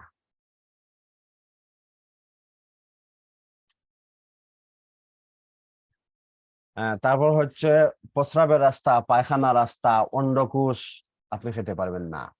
গরুর রগ, যেই রক্তনালী, সেই রক্তনালী আপনি খেতে পারবেন না। আর তারপর হচ্ছে এই রক্তর মতো যেই জমা, যেই জিনিসটা, ওইটা আপনি খেতে পারবেন না। তাছাড়া আপনি গরুর সবকিছুই আপনি খেতে পারবেন। মোট কথা হচ্ছে 60টি জিনিস, একটি প্রাণীর 60টি জিনিস খাওয়া হচ্ছে হারাম। দাঁড়ান, আমি আপনাকে 60টি জিনিসের লিস্ট দিচ্ছি। তারপরে প্রশ্ন হচ্ছে, কুরবানির সাথে আকিকার নিয়ত করলে সেইটা আদায় হয়? দেখেন, আদায় হবে, কুরবানির সাথে আকিকা আদায় হবে, তবে উত্তম হচ্ছে কুরবানির সাথে আকিকা না দিয়ে পৃথক পৃথক দেয়া। কুরবানির জন্য আপনি একটি বকরি দিবেন, আর আকিকার জন্য একটি বকরি। ছেলে হোক মেয়ে হোক, একটি দ্বারাই কি হয়ে যায়? সুন্নত আদায় হয়ে যায়। হুম। তো আপনি কুরবানি পৃথক দিবেন এবং আকিকা আপনি পৃথক দিবেন।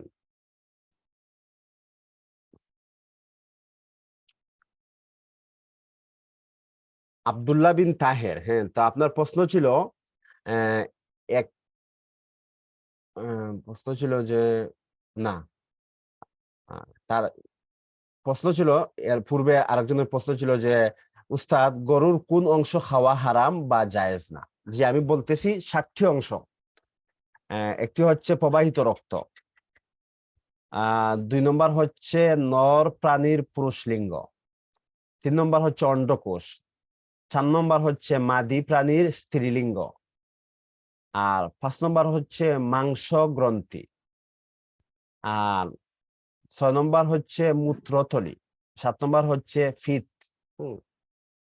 তো মাংস গ্রন্থি বলতে প্রাণীর শরীরের প্রত্যেক ওই গিট্ট যার চতুর্পাশে চর্বি সংযুক্ত থাকে, শরীরের শ্বেতরোগ জাতীয় একটি অংশের জমাট বাঁধা অংশ, যা কিন্তু পেটে হয় না।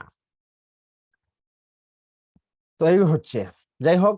তো তারপরে প্রশ্ন হলো, উস্তাদ, একা কুরবানি দিলেও কি 7 ভাগ করতে হবে? 3 ভাগ না, না, না, 3 ভাগ 7 ভাগ না। হচ্ছে যদি আপনি একা কুরবানি দেন একটি প্রাণীতে, তো ওখানে আপনি আপনি 60টি নাম দিতে পারবেন, 7 জনের নাম দিতে পারবেন, আপনার বাবার, আপনার মায়ের, তারপর হচ্ছে আপনার নানা নানি নফল হিসাবে, এবং আপনার এক অংশ দ্বারা আপনার ওয়াজিব আদায় হবে। আর আপনি যদি চান যে না, সারাই আমি দিব, তাহলে একটি অংশ দ্বারা আপনার ওয়াজিব আদায় হবে, আর 60টি অবশিষ্ট 6টি অংশ দ্বারা আপনার নফল আদায় হবে। হ্যাঁ, আপনি গোশতকে কয় ভাগ করবেন? গোশতকে আপনি 3 ভাগ করবেন।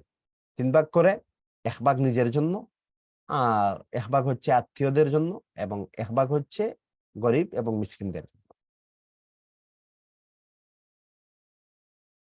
তারপরে প্রশ্ন হলো, উস্তাদ, আসসালামু আলাইকুম। ওয়ালাইকুম আসসালাম। কেউ যদি ঋণগ্রস্ত হয়, এরপরও সওয়াবের আশায় সামাজিক মর্যাদা রক্ষায় কুরবানি করে, সামাজিক মর্যাদা রক্ষা, কিন্তু আল্লাহকে খুশি না, অথচ আল্লাহ বলতেছেন, লা ইয়ানালাল্লাহা লুহুমুহা ওয়ালা দিমাউহা ওয়ালাকিন ইয়ানালুহুত তাকওয়া মিনকুম। আল্লাহর নিকট তোমাদের রক্ত, পশুর রক্ত, মাংস, এগুলা কিছুই পৌঁছে না। ওয়ালাকিন ইয়ানালুহুত তাকওয়া মিনকুম। আল্লাহর নিকট গিয়ে পৌঁছে তোমাদের অন্তরে আল্লাহর ভয় কার আছে, কার অন্তরে আল্লাহর ভয় রয়েছে, কে আল্লাহর মহব্বতে আল্লাহকে ভয় করে, কে দিন ইসলামের মহব্বতে আখেরাতের ফিকির নিয়ে কে কুরবানি দিতেছে, কে তার সম্পদকে ব্যয় করছে, সেটাই আল্লাহ দেখে। সুতরাং সবের আশা, সামাজিক মর্যাদা, সামাজিক মর্যাদা রক্ষা এবং সবের আশা, দুটি তো একসাথে হবে না। হয়তো সবের আশায় হতে হবে, নতুবা সামাজিক মর্যাদা রক্ষায় কুরবানি। আহ তো হচ্ছে যে, ঋণগ্রস্ত হয়, আর তার উপরে যদি তার যদি নেশাব পরিমাণ মাল থাকে, তাহলে ঋণগ্রস্ত হয়ে যদি সে কুরবানি দেয়, তাহলে তার ওয়াজিব আদায় হবে। আর যদি তার নেশাব পরিমাণ মাল না থাকে, এমত অবস্থায় সে ঋণগ্রস্ত হয়, তাহলে তার জন্য অদ্য কুরবানি দেওয়াটা মুনাসিব না। হ্যাঁ, যদি দিয়ে দেয় তাহলে নফল হিসেবে অবশ্যই আদায় হবে।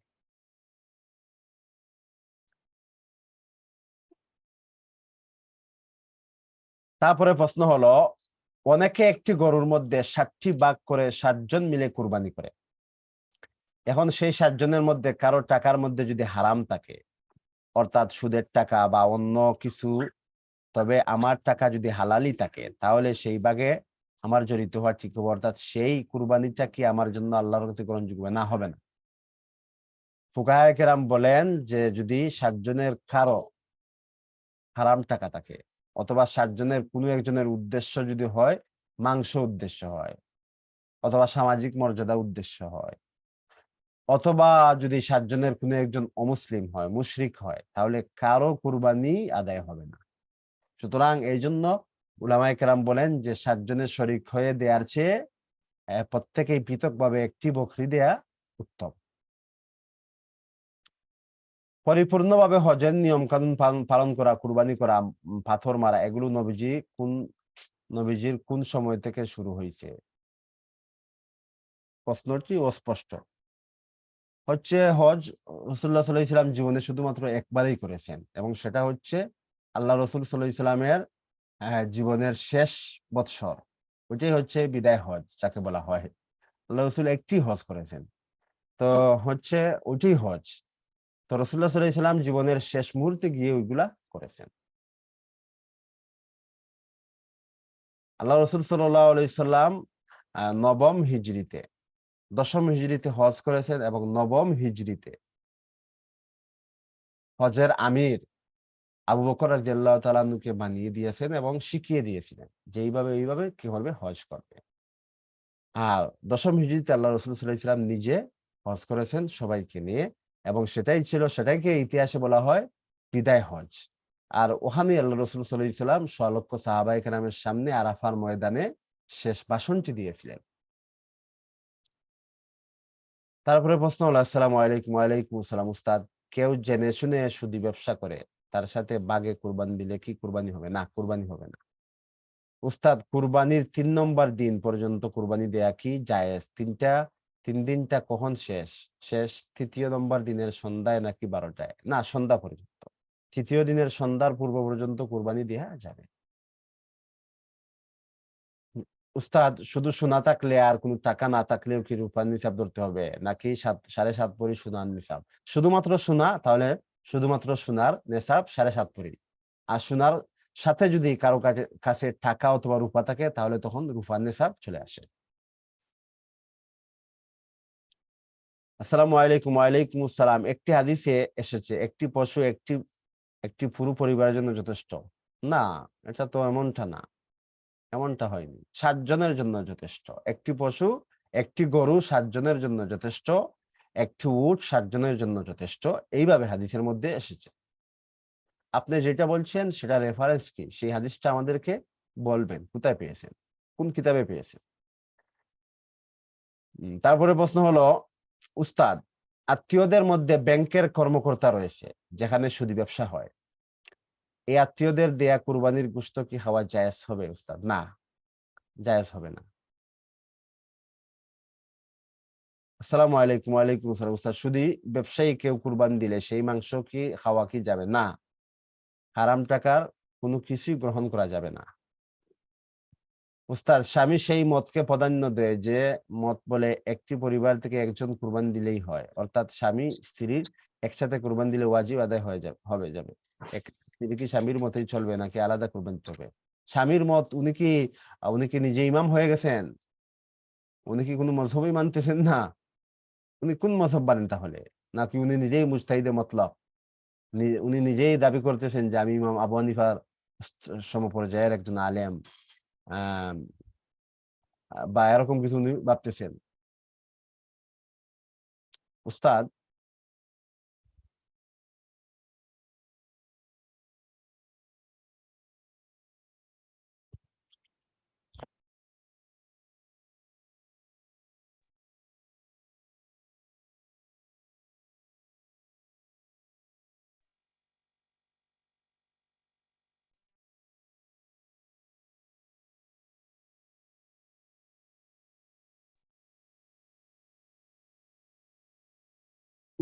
অনেকে একসাথে কুরবানি দেয়, অনেকের সুদ হারাম টাকা মিশান থাকে, এই অবস্থায় কি কুরবানি আদায় হবে?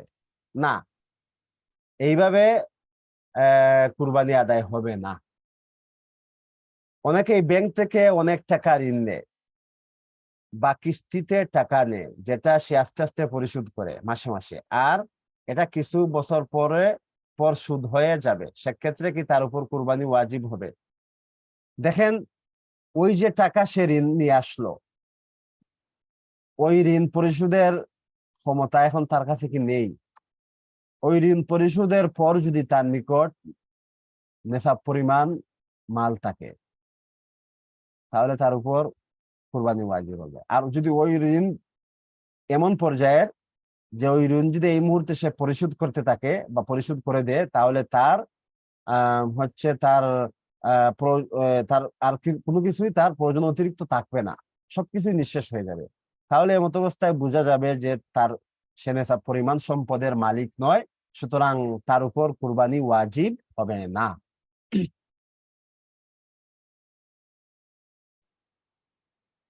তারপরে প্রশ্ন হলো, তাহলে উস্তাদ, যদি রূপা এবং নগদ টাকা না থাকে কিন্তু স্বর্ণ আছে, তা 7 ভরির কম, তাহলে কি যাকাত ফরজ হবে?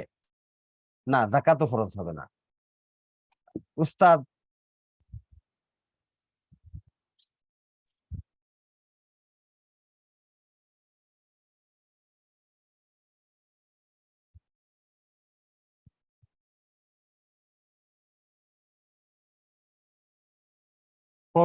প্রয়োজনের অতিরিক্ত এই মাসআলাটা কি আবার বলা যাবে?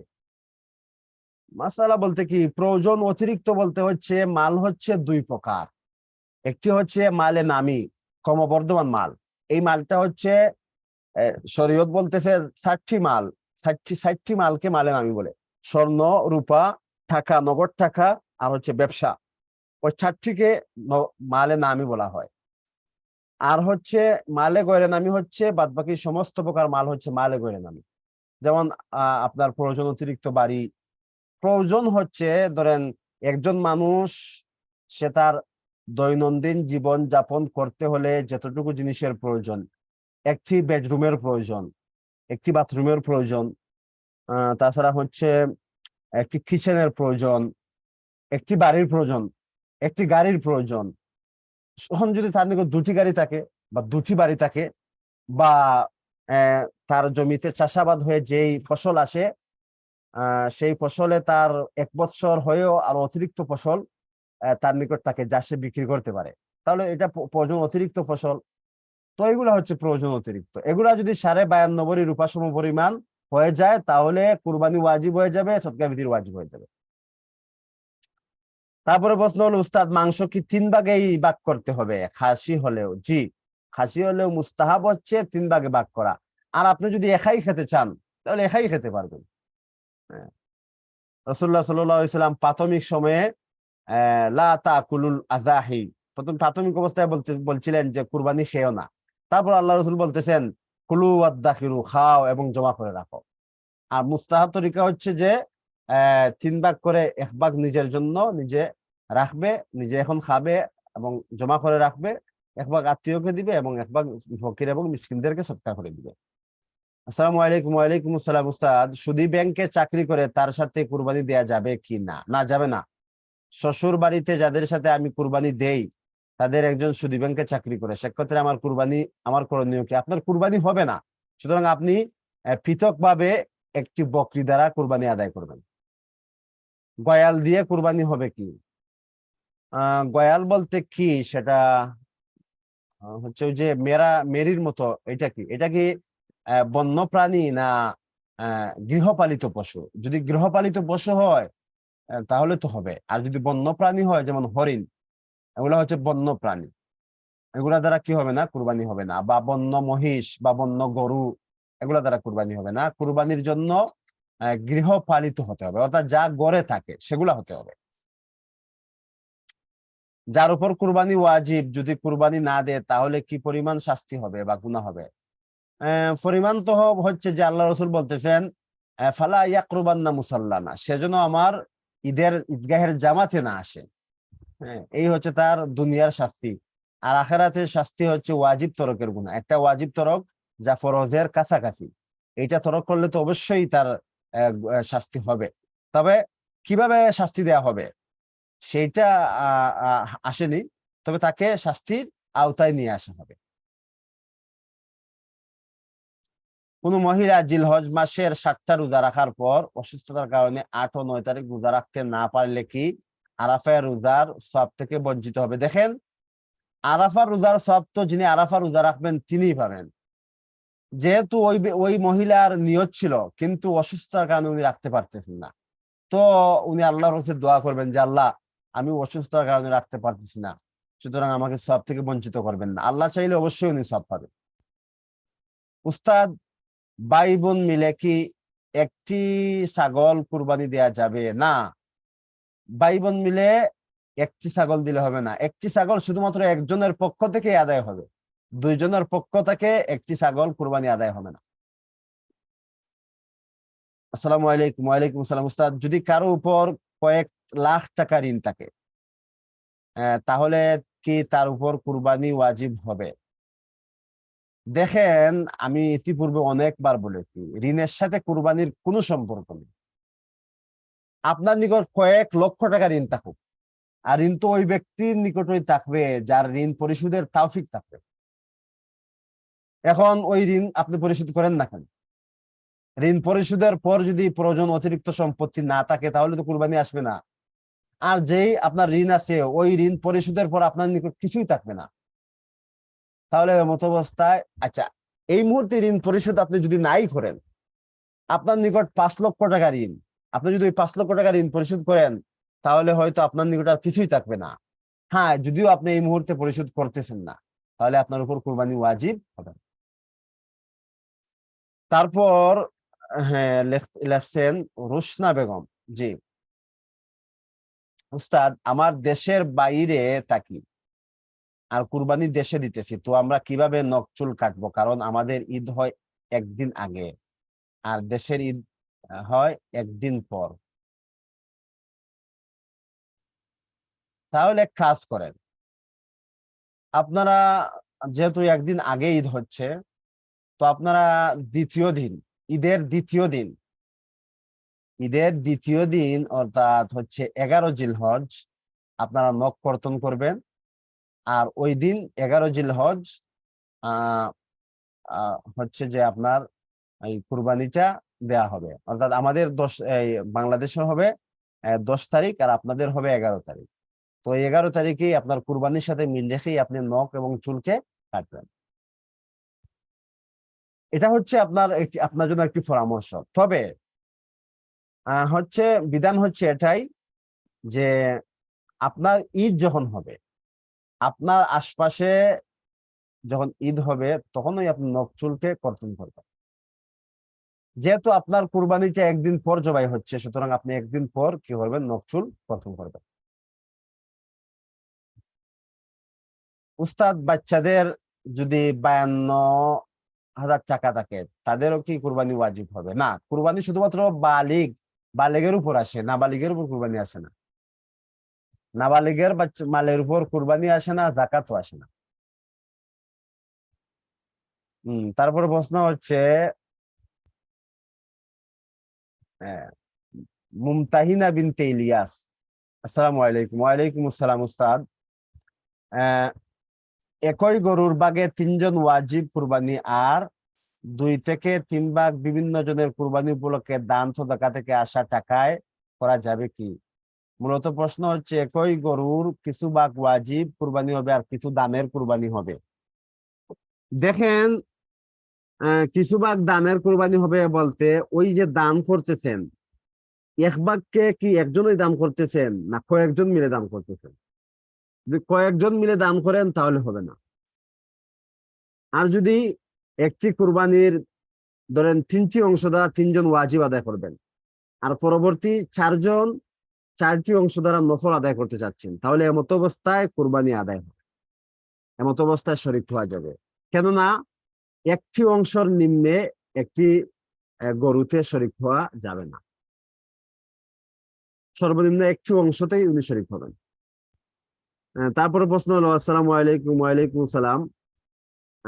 উস্তাদ, আমার ব্যাংকে কিছু টাকা আছে, কিন্তু টাকা এখনো 1 বছর হয়নি, তাহলে আমার উপর কি কুরবানি ওয়াজিব? জি, কুরবানির জন্য 1 বছর অতিবাহিত হওয়া শর্ত নয়। সানজিদা আইডি থেকে লেখা হয়েছে যে 1 বছর হয়নি, 1 বছর হওয়া শর্ত নয়। কুরবানি আপনি ওই কুরবানির দিন অর্থাৎ ঈদুল আজহার দিন সুবহে সাদিকের পর যদি ওই টাকা আপনার নিকট থাকে তাহলে আপনার উপর কুরবানি ওয়াজিব হয়ে যাবে। আর যদি সুবহে সাদিকের আগেই আপনার কাছে ওই টাকা চলে যায় তাহলে আপনার উপর আর কুরবানি ওয়াজিব হবে না।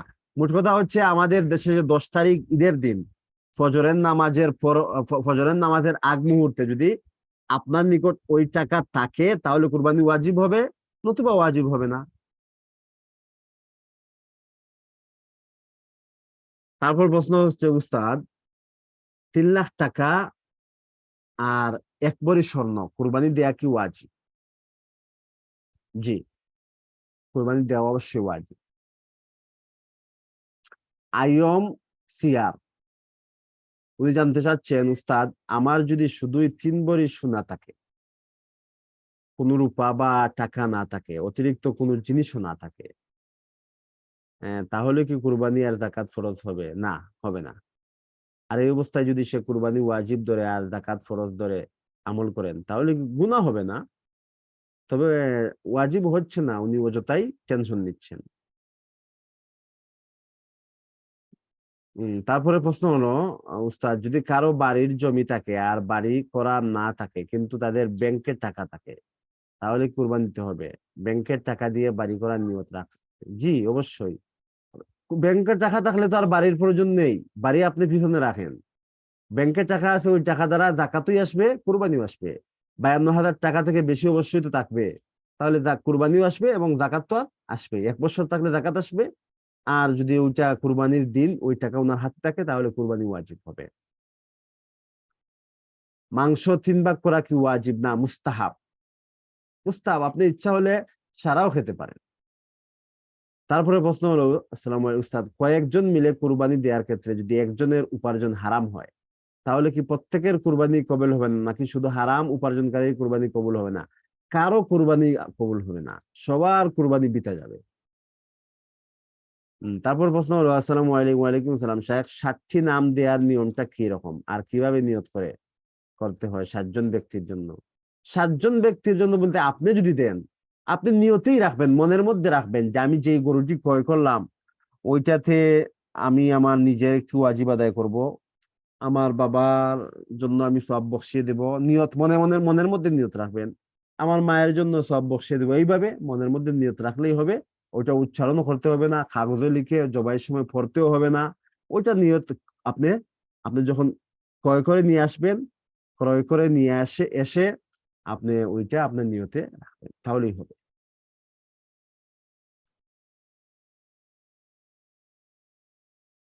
উস্তাদ, কারো উপর যদি জাকাত ফরজ হয়,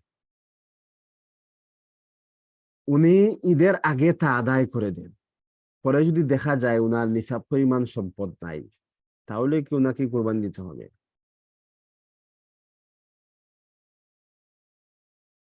উনি ঈদের আগে তা আদায় করে দেন, পরে যদি দেখা যায় উনার নেশাব পরিমাণ সম্পদ না, তাহলে তো হবে না। দেখা যায় উনার নেশাব পরিমাণ সম্পদ নাই, মালে নামিও নেই, মালে গয়রে নামিও নেই, তাহলে তো ওনার উপর কুরবানি ওয়াজিব হওয়ার কোনো প্রশ্নই আসে না।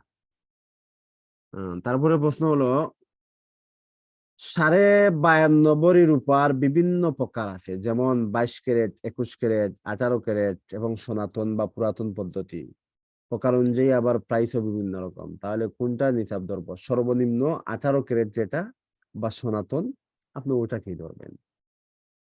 কি ধরবেন, সর্বনিম্নটাকেই আপনি ধরবেন। তারপরে প্রশ্ন হলো, কারো যদি বর্তমানে নিজের কোনো জমানো টাকা না থাকে কিন্তু উনি কাউকে 70,000 টাকা ঋণ দিয়েছেন আগে, যেটা এখনো লোকটি ফেরত দেয়নি, তাহলে কি উনার উপর কুরবানি ওয়াজিব হবে? দেখেন, যদি এই মুহূর্তে ওই টাকা উনি পাবেন সেটার নিশ্চয়তা নেই, তাহলে উনার উপর কুরবানি ওয়াজিব হবে না, এই মুহূর্তে হবে না। হ্যাঁ, যখন টাকা ফেরত পাবেন তখন উনি অতীতের বৎসরের জন্য প্রত্যেক 1 বৎসরের জন্য একটি বকরি উনি আদায় করবেন। প্রত্যেক 1 বৎসরের জন্য একটি 1 বৎসর বকরি উনি সদকা করে দিবেন যখন উনি টাকা পাবেন। আর আপাতত উনাকে কুরবানি দিতে হবে না, কুরবানি আপাতত ওয়াজিব হবে না।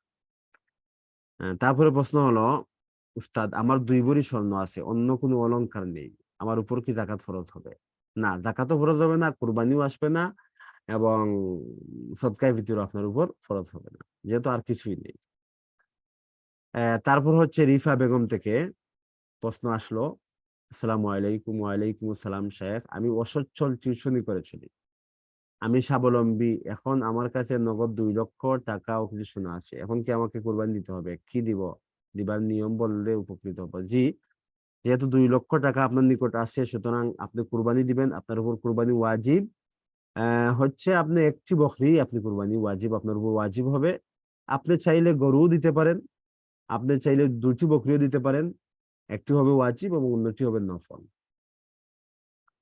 তারপরে প্রশ্ন হলো, উস্তাদ মাদ্রাসায় কুরবানির জন্য টাকা দেয়া যায়, মাদ্রাসার নামে একটি বাগ দেয়, কিন্তু সেটার টাকা বেশ কিছু মানুষ মিলে দেয়, মাদ্রাসায় কুরবানির জন্য টাকা দেওয়া যায়? হ্যাঁ, আপনি আপনার কুরবানিটা মাদ্রাসায় দিয়ে দিবেন, ওখানে ওই কুরবানি পশু ক্রয় করা হবে, তারপর আপনার পক্ষ থেকে জবাই করা হবে।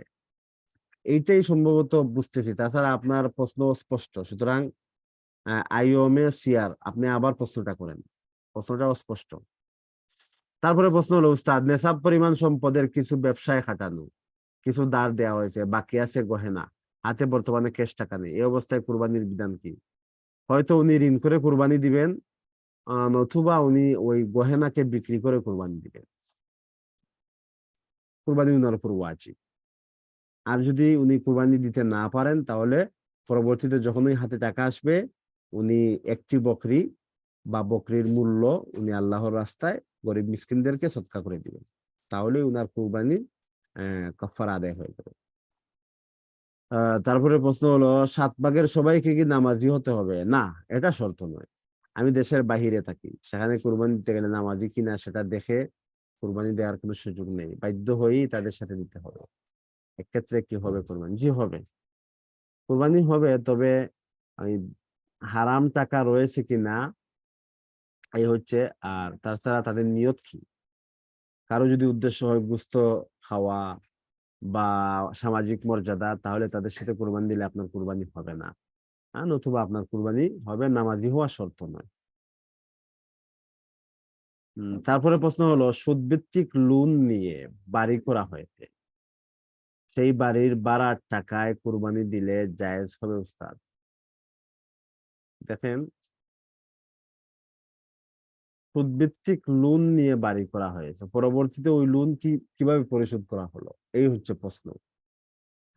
তো ওই টাকা যদি হারাম টাকা দিয়ে ওই ঋণটাকে পরিশোধ করা হয়, ব্যাংকের লোনকে, তাহলে তো যদিও সুদের গুনাহ হবে, কিন্তু ওই বাড়ির ভাড়ার টাকা দিয়ে কুরবানি দিলে তা আদায় হবে। কিন্তু যদি ওই সুদের টাকাকে হারাম টাকা দিয়ে পরিশোধ করা হয়, তাহলে ওই সুদের যেই সুদভিত্তিক বাড়ির ভাড়ার টাকায় যদি কুরবানি দেওয়া হয়, তাহলে সেই কুরবানি আল্লাহর কাছে কবুল হবে না। উস্তাদ আমার বোনের 1 ভরির মতো স্বর্ণ এবং সামান্য রূপার একটি আংটি আছে, তার কি কুরবানি ফরজ হবে? 1 ভরি স্বর্ণ এবং রূপা, তাহলে তো উভয় মিলে 52 ভরি রূপার সমপরিমাণ হয়ে যাবে, সুতরাং কুরবানি ওয়াজিব হয়ে যাবে, একটি বকরি উনি কুরবানি দিবেন। আসসালামু আলাইকুম উস্তাদ। ওয়ালাইকুম আসসালাম, ব্যাংকে জব করেন এমন লোককে কি বাসা ভাড়া দেয়া যাবে? জি, বাসা ভাড়া দেয়া যাবে, এতে সমস্যা নেই। আপনি যা পাবেন উনি ওইটা তো, যদিও উনি ব্যাংকে জব করতেছেন, আপনি তো আপনার বাসার ভাড়া পাবেন, হ্যাঁ, বিনিময়ে পাবেন। তবে উত্তম হচ্ছে এই সকল লোককে বাসা ভাড়া না দেয়া, এটা হচ্ছে উত্তম।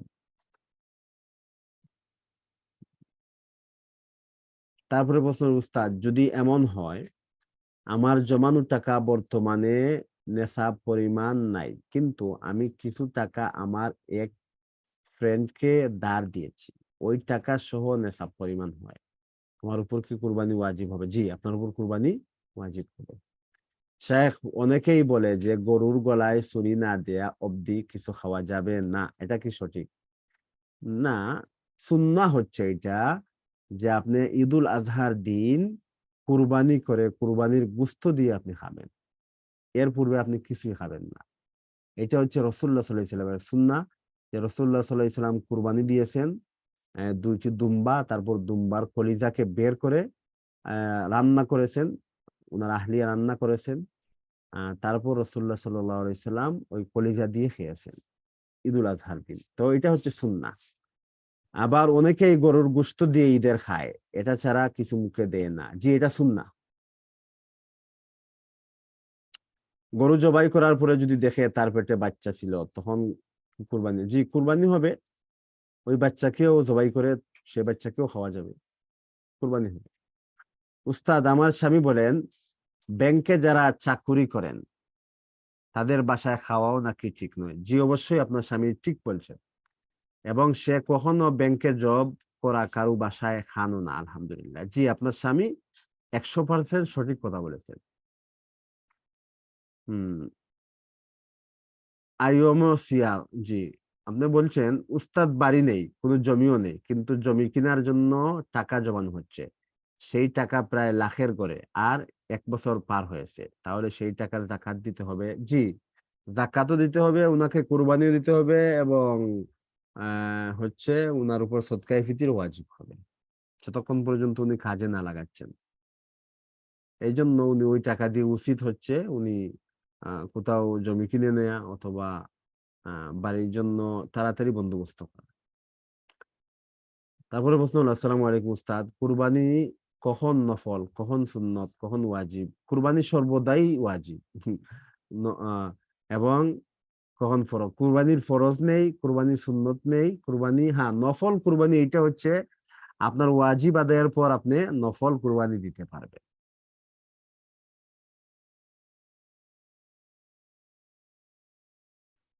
হ্যাঁ, তারপর হচ্ছে মুরশেদ, উনি বলছেন যে একটি ছাগল একটি পরিবারের জন্য যথেষ্ট। আতা ইবনু ইয়াসার রহমতুল্লাহ আলাইহি বলেন, আবু আইয়ুবকে আমি প্রশ্ন করলাম, রাসূলুল্লাহ সাল্লাল্লাহু আলাইহি সাল্লাম আমাদের কুরবানির বিধান কেমন ছিল? তিনি বললেন, কোন লোক তার ও তার পরিবারের সদস্যদের পক্ষ থেকে একটি ছাগল দ্বারাই কুরবানি আদায় করতো, এবং তার নিজেরাও খেত এবং অন্যান্য লোকদেরও খাওয়াতো। অবশেষে মানুষেরা গর্ব অভিজাত্যর প্রতিযোগিতা অবতীর্ণ হওয়ার ফলে পরিস্থিতি যা দাঁড়িয়েছে তা তুমি নিজেই দেখতে পাচ্ছ। সহিহ হাদিসে আবু ঈসা সহিহ বলেছেন, উমর ইবনে আব্দুল্লাহ মদিনার বাসিন্দা ছিলেন, তার সূত্রে মালিক ইবনে আনাস হাদিস বর্ণনা করেছেন। এই হাদিস মোতাবেক কিছু অভিজ্ঞ আলিম আমল করেছেন। এই অভিমত দিয়েছেন ইমাম আহমদ ও ইসহাক, পুরো পরিবারের জন্য একটি কুরবানি যথেষ্ট। জি এটা আমার হানফি মাযহাব না, ওই হাদিসের সনদে, তাছাড়া ওই হাদিসের মোকাবেলায় আরো হাদিস রয়েছে।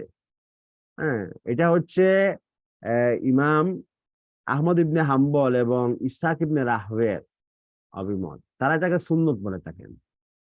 হ্যাঁ, আর আমাদের হচ্ছে ওই হাদিস যে মান ওয়াজাদা সাআতান ফালাম ইয়াযহি ফালা ইয়াকরবান্না মুসাল্লানা। হ্যাঁ, যার সামর্থ্য রয়েছে সে কুরবানি দিচ্ছে না, সেজন্য মসজিদে চলে না আসে।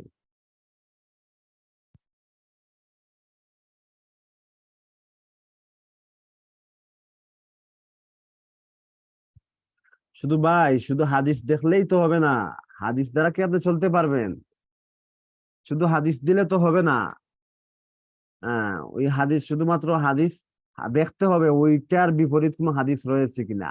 তাছাড়া ওইখানে যে রাবি রয়েছেন ওইটা কোন কিতাব, ওইটার রাবিরা কেমন, আর ওই হাদিসের রাবিরা কেমন, ওইটা বেশি বিশুদ্ধ না ওইটা বেশি বিশুদ্ধ, বুখারী মুসলিমের হাদিস কি রয়েছে, বা বুখারী মুসলিম যেই সমস্ত আইম্মা থেকে হাদিস গুলো, তাদের উলামায়ে কেরামের মতামত কি, সবগুলো বিবেচনা করেই আপনাকে সিদ্ধান্ত দিতে হবে।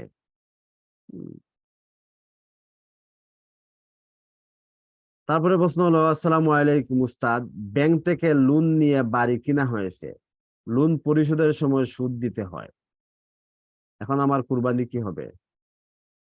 জি কুরবানি হবে, তবে ওই যে লোন কেন নিয়ে আসলেন এবং লোন যে দিচ্ছেন আপনি সুদের সাথে জড়িত, সেই সুদের গুনাহ হবে।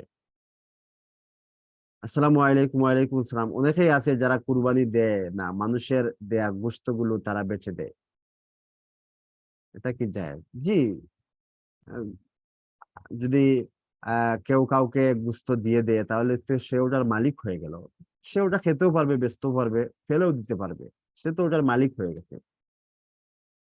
তারপরে প্রশ্ন হলো উস্তাদ, আমাদের সরকারি চাকুরিজীবীদের মধ্যে অধিকাংশই পরোক্ষভাবে সুদী লেনদেনের সাথে জড়িত, যেমন সুদী ব্যাংকের ডিপিএস, পোস্ট অফিসের ফিক্সড ডিপোজিট, যেখান থেকে প্রায় অর্ধেক বেতন পরিমাণ টাকা সুদ পায়।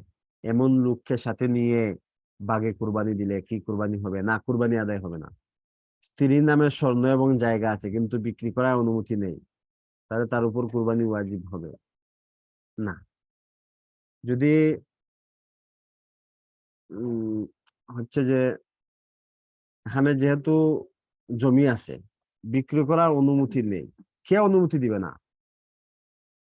তাহলে তো উনাকে মালিক বানিয়ে দেয়া হয়নি। আর যদি মালিক উনার নামে দেয়া হয়েছে, কিন্তু এখন স্বামী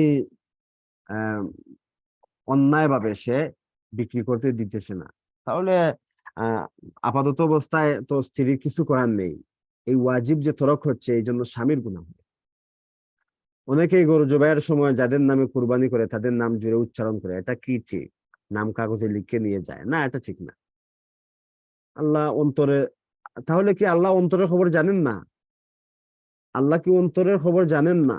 উনার অন্তরে কি আছে, আপনার অন্তরে কি আছে, আমার অন্তরে কি আছে, আল্লাহ সবকিছুই জানেন। সুতরাং এইভাবে বলার কোনো প্রয়োজন নেই। তারপরেও যদি কেউ বলে নেয় তাহলে সেটা নাজায়েজ বা হারাম না, বললে বলতেও পারে। তবে এরকম নিয়ম অতীতে ছিল না, এই জন্য উলামায়ে কেরাম এটাকে বিদআত বলেন, কেউ কেউ বিদআত বলেন। আর কিছু সংখ্যক উলামায়ে কেরাম বলেন যে যারা ওয়াসওয়াসার রোগী যারা রয়েছেন, যারা হচ্ছে যে সেকেন্ডেই তারা 5 জনের নামকে বদলিয়ে ফেলেন, তো তাদের জন্য উত্তম হচ্ছে যে তারা অন্তরের বিষয়টাকে প্রথমে কাগজে লিখবেন, তারপর উচ্চারণ করবেন। তারপরে প্রশ্ন হলো উস্তাদ, 3 ভরি স্বর্ণ 1 বছর পার হয়েছে কিন্তু 5,000 টাকা 1 বছর পার হয়নি, তাহলে নিসাব আসে কুরবানির বা জাকাতের জন্য? জি, বছরের দরকার নেই তো, কুরবানির জন্য তো বছর পার হওয়া শর্ত নয়।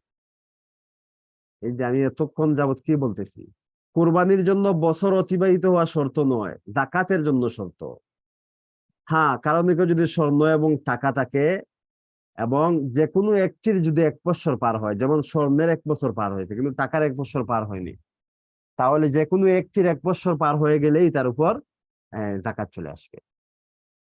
তারপরে প্রশ্ন হলো উস্তাদ, একজন মহিলা চাকরিজীবী সহকর্মী যদি বাগে আমার সাথে কুরবানি করতে চায়, তাকে নেওয়া যাবে কি? উনার স্বামী ইনকাম করে। জি, নিতে পারবেন, সমস্যা কি? উনার যদি হালাল চাকরি হয় তাহলে উনাকে নিতে পারেন। শায়েখ কুরবানি তো 10, 11, 12 তারিখে দেয়া যায়। কেউ যদি 11 তারিখে নেশাব পরিমাণের সম্পদের মালিক হয়, সে ওই দিন কুরবানি দিবে। জি, সে ওই দিন কুরবানি দিবে।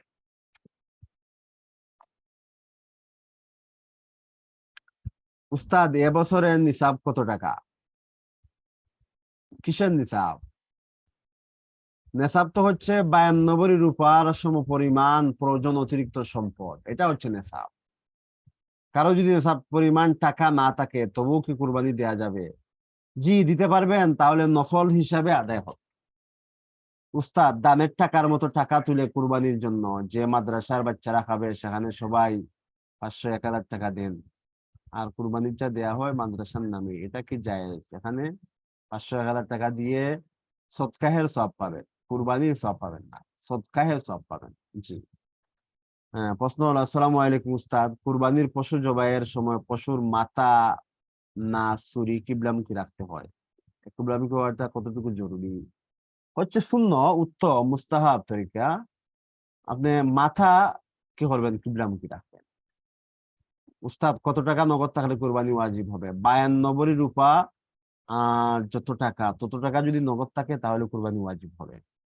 পশু কুরবানি দেওয়ার পরিবর্তে কি ওই টাকা দান করে দিলে কুরবানি হবে? না, কুরবানি হবে না। কুরবানি দেওয়ার মতো কোনো পরিবেশ নেই। কুরবানি দেওয়ার মতো পরিবেশ না, অন্য কোথাও দিয়ে দেন, অথবা আমাদের আইওমতে যোগাযোগ করতে পারেন, সেখানে কুরবানি ফান্ড রয়েছে, সেখানে কুরবানি দিয়ে দেবেন। আপনাকে কুরবানি দিতে হবে। হ্যাঁ, যদি কখনো কারো এমন হয় যে উনি কুরবানি দিতে পারেননি, তাহলে পরবর্তীতে উনি একটি বকরি অথবা বকরির মূল্য 1 বৎসর বয়সের একটি বকরির মূল্য উনি সদকা করে দিবেন, তাহলেই উনার কুরবানির কাফারা আদায় হয়ে যাবে। তারপরে প্রশ্ন হলো, উস্তাদ, স্ত্রী যদি নেশাব পরিমাণ সম্পদ থাকে আর তার স্বামী যদি তার হয়ে কুরবানি দেন, তাতে কি স্ত্রীর কুরবানি আদায় হবে নাকি স্ত্রীর নিজস্ব টাকা দিয়ে কুরবানি করতে হবে? যার ওয়াজিব কুরবানি দিবেন তার অনুমতি থাকতে হবে। সুতরাং এখানে যদি স্বামী স্ত্রীর কুরবানি দিতে চান আর স্ত্রীর যদি এক্ষেত্রে অনুমতি থাকে, তাহলে স্ত্রীর ওয়াজিব কুরবানি এক্ষেত্রে আদায় হয়ে যাবে। তারপরে প্রশ্ন হলো, জবাইয়ের সময় বিসমিল্লাহি আল্লাহু আকবার বলা হয়। এখন প্রশ্ন হলো, বিসমিল্লাহ বলা কি আল্লাহু আকবার বলা কি? দেখেন, আপনি একটা অনেক সুন্দর একটা প্রশ্ন করেছেন, এবং আহ, সেটা হচ্ছে যে বিসমিল্লাহির রহমানির রহিম। বিসমিল্লাহির রহমানির রহিম অর্থ হচ্ছে আমি শুরু করতেছি ওই আল্লাহর নামে যিনি রহমান এবং রহিম। যেহেতু আল্লাহ রহমান এবং রহিম, দয়ালু, তো দয়ালু আল্লাহ কিভাবে আপনাকে একটি পশুর জান কবজ করার হুকুম দেন, এই হচ্ছে একটা প্রশ্ন চলে আসে। তো এই জন্য সুন্নাহ হচ্ছে, এবং রাসূলুল্লাহ সাল্লাল্লাহু আলাইহি ওয়াসাল্লাম জবাইয়ের মুহূর্তে বিসমিল্লাহি আল্লাহু আকবার বলে জবাই করেছেন। যেখানে বিসমিল্লাহ আর রহমান রহিম, আল্লাহর সাথে আল্লাহর যে গুণ রহমান রহিম সেটা উল্লেখ করা হবে না, বরং আল্লাহু আকবার, আল্লাহ সবার বড়, এইটা বলা হবে। এই জন্য যে আল্লাহ যেহেতু সবার বড়, সুতরাং আল্লাহ হুকুম দিচ্ছেন যে তুমি পশুকে জবাই করো, এই জন্য আমি জবাই করতেছি।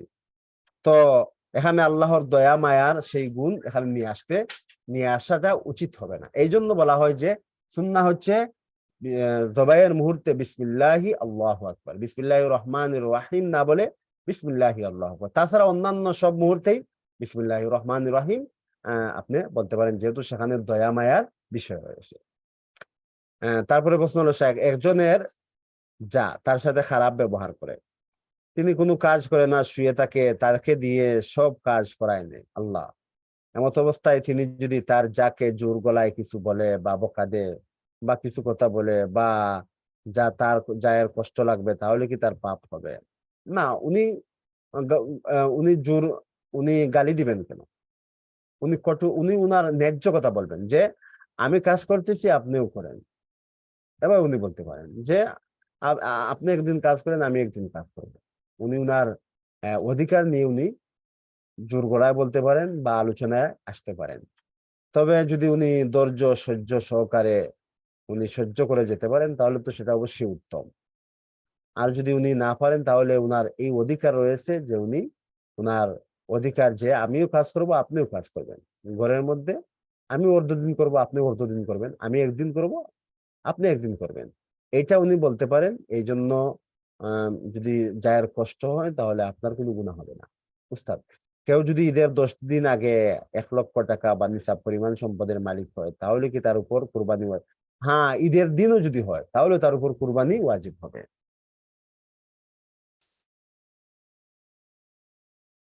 কুরবানির সময় অনেকেই আসে গোশত চাইতে, এখানে কিছু হিন্দু আসে গোশত চাইতে, এখন এদেরকে দেয়া যাবে?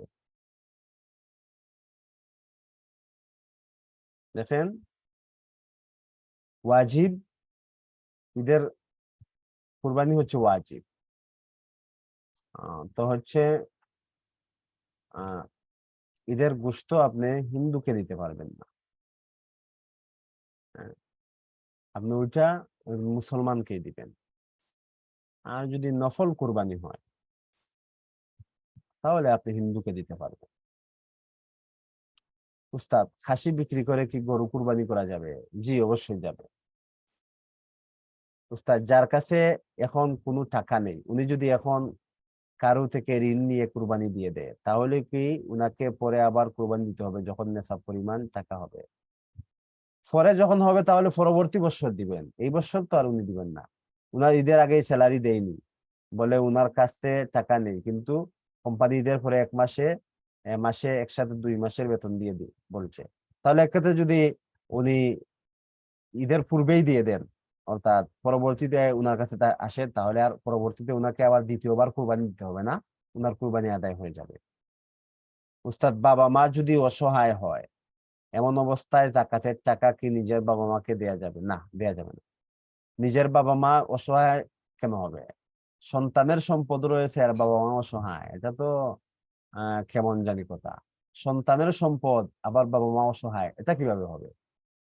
হ্যাঁ, আনতা ওয়া মালুকা লিআবিকা, হাদিসের মধ্যে আল্লাহ রাসূল বলতেছেন, তুমি এবং তোমার মাল তোমার বাবার, তুমিও তোমার বাবার, তোমার সম্পত্তি, তোমার উপার্জিত সম্পত্তি, এটাও তোমার বাবার।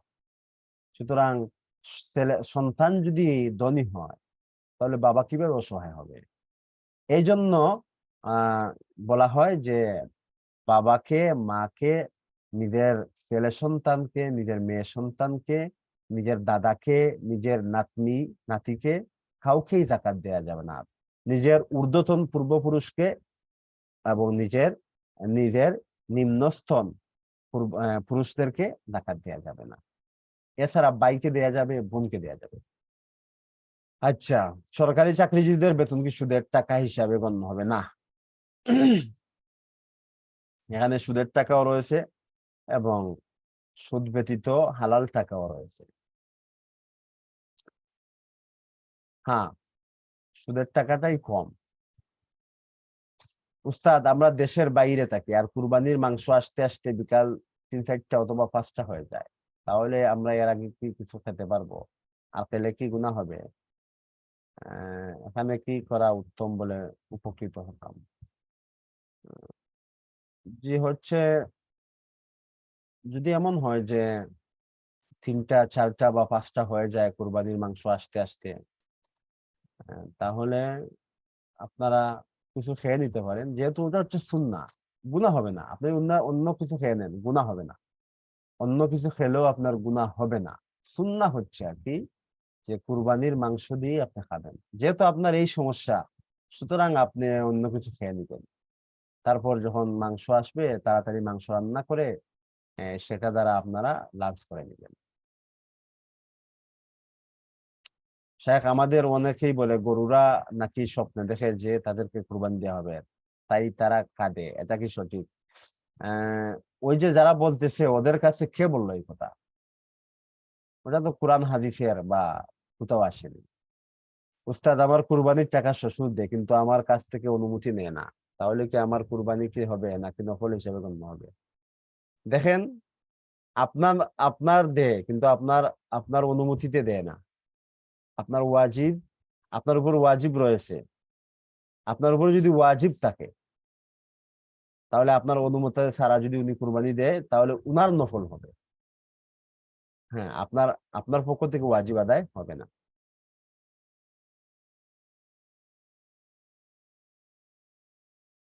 জি, হ্যাঁ, হিন্দুকে আপনি ওয়াজিব কুরবানির গোশত দিবেন না। নফল কুরবানির যদি হয় তাহলে দিতে পারেন।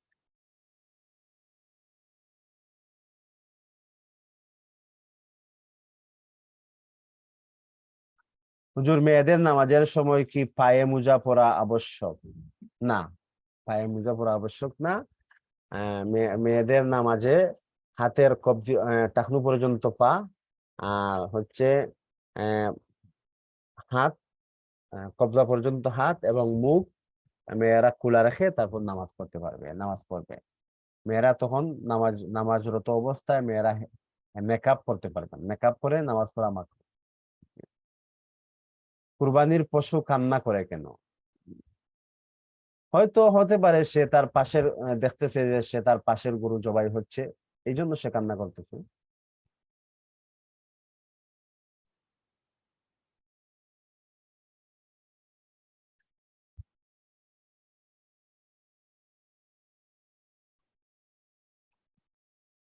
আর মেয়েদের নামাজ ছেলেদের মতো হলে কি কবুল না হওয়ার কোনো সম্ভাবনা আছে? আহ মেয়েদের নামাজ ছেলেদের মতো হলে কি কবুল না হওয়ার সম্ভাবনা রয়েছে? না, কবুল হবে, তবে উত্তম সুন্নাহ পদ্ধতিতে হচ্ছে না। মেয়েরা মেয়েদের মতোই নামাজ পড়বে, ছেলেরা ছেলেদের মতোই নামাজ পড়বে, এটা হচ্ছে সুন্নাহ। তবে যদি মেয়েরা ছেলেদের মতো পড়ে নেয়, তাহলে তার নামাজ হবে না এমন, নামাজ তো হবে। হ্যাঁ, উত্তম পদ্ধতিতে, সুন্নাহ পদ্ধতিতে রাসূলুল্লাহ সাল্লাল্লাহু আলাইহি ওয়াসাল্লামের শিখানো পদ্ধতিতে তার নামাজ হচ্ছে না, কিন্তু নামাজ তো হবে।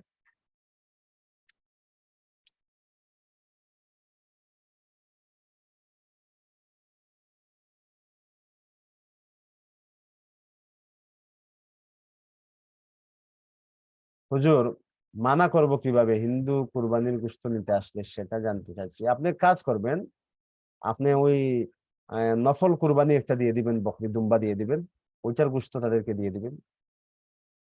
আপনারা বলছেন বিদেশে থাকেন, কোন দেশে থাকেন? সেখানে হিন্দুরা কি এতই গরিব যে গোশতের জন্য চলে আসে? অথবা আপনি ওই দিন চিকেন নিয়ে রাখবেন, তাদেরকে চিকেন দিয়ে দিবেন। হ্যাঁ। আসসালামু আলাইকুম। ওয়ালাইকুম আসসালাম ওস্তাদ। মান্নতের কুরবানির পশুর গোশত গরিব মিসকিন ছাড়া সমাজের প্রতিবেশী যারা কুরবানি করেনি তারা কি খেতে পারবে?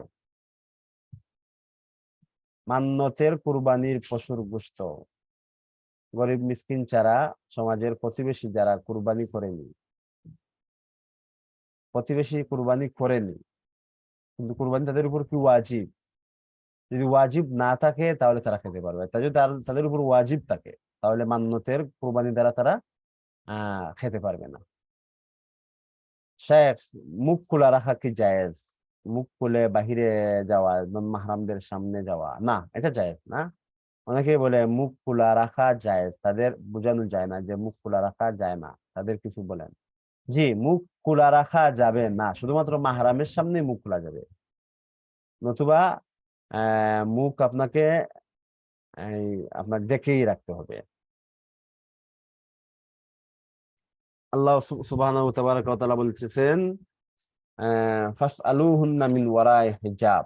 হুম, হিজাবের বাহির থেকে, পর্দার আড়াল থেকে তোমরা তাদেরকে জিজ্ঞাসা করো। আর তারপর আল্লাহ সুবহানাহু ওয়া তাআলা বলতেছেন ওয়াকারনা ফি বুয়ুতিকুন্না ওয়ালা তাবাররাজনা তাবাররুজাল জাহিলিয়াতিল উলা। নারীরা ঘরেই বসে থাকবে।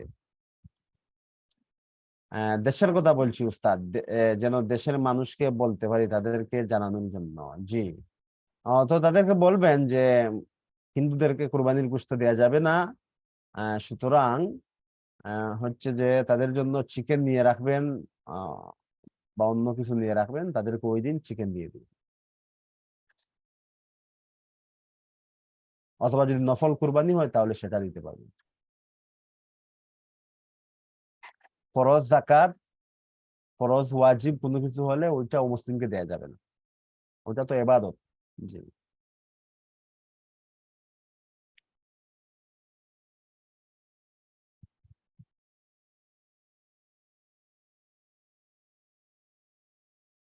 তারপরে প্রশ্ন হলো, হুজুর গাড়িতে থাকা অবস্থায় যদি নামাজের ওয়াক্ত হয়, ওযু না থাকলে নামাজের বিধান, তায়াম্মুম করে কি নামাজ আদায় করতে হবে? জি, তায়াম্মুম করে তারপর সিটে বসে আপনি নামাজ পড়বেন ইশারার মাধ্যমে, যদি রুকু সিজদা সম্ভব না হয়। আর যদি রুকু সিজদা সম্ভব হয় তাহলে রুকু সিজদা করবেন। আর যদি রুকু সিজদা সম্ভব না হয় তাহলে ইশারায় নামাজ পড়বেন, এবং যখন গাড়ি থেকে নামবেন তখন ওই নামাজকে আবার দুহরিয়ে দিবেন। প্রশ্ন হলো নূরে আলম, উনি বলছেন শেখ আমার মায়ের 1,00,000 টাকা আছে, তার উপর কি কুরবানি ওয়াজিব? জি, অবশ্যই ওয়াজিব হবে। তারপরে প্রশ্ন হলো, কিন্তু আমার ওয়াজিব এজন্যই আমার শ্বশুর আমার অনুমতি ছাড়া টাকা দেয়, নয়তো অন্যজনের নাম দিত, তাহলে ওয়াজিব আদায় হবে? তাহলে আপনি অনুমতি দিয়ে দেন, আপনি অনুমতি দিয়ে দেন, আপনার শ্বশুরের সাথে আলোচনা করে বলেন যে আমার পক্ষ থেকে আদায় করেন, তাহলে তো আপনার ওয়াজিবটাও আদায় হয়ে গেল। আপনার ওয়াজিব আদায় হয়ে যাবে। সুতরাং আপনি অনুমতি দিয়ে দেন।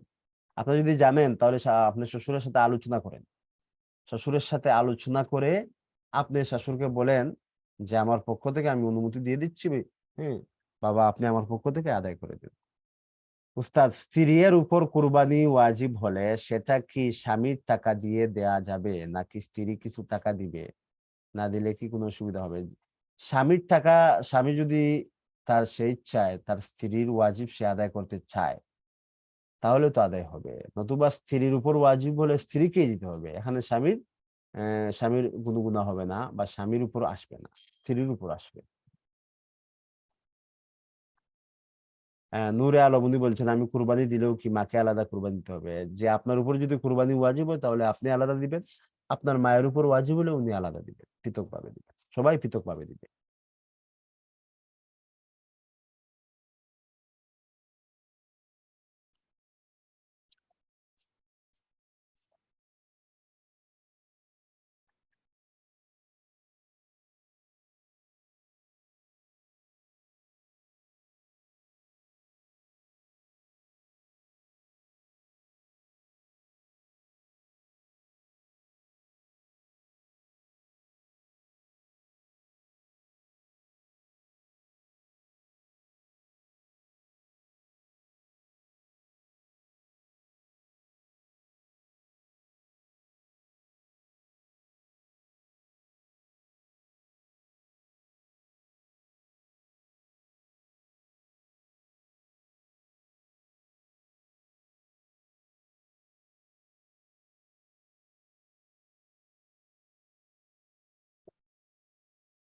কেউ যদি কুরবানি কবিরা গুনাহ করে, কোনো আল্লাহ আল্লাহর মাধ্যমে সে সংশোধন হতে পারে, কিন্তু তার বাবা মা রাজি না থাকলে তাদের কথা কি মানবো?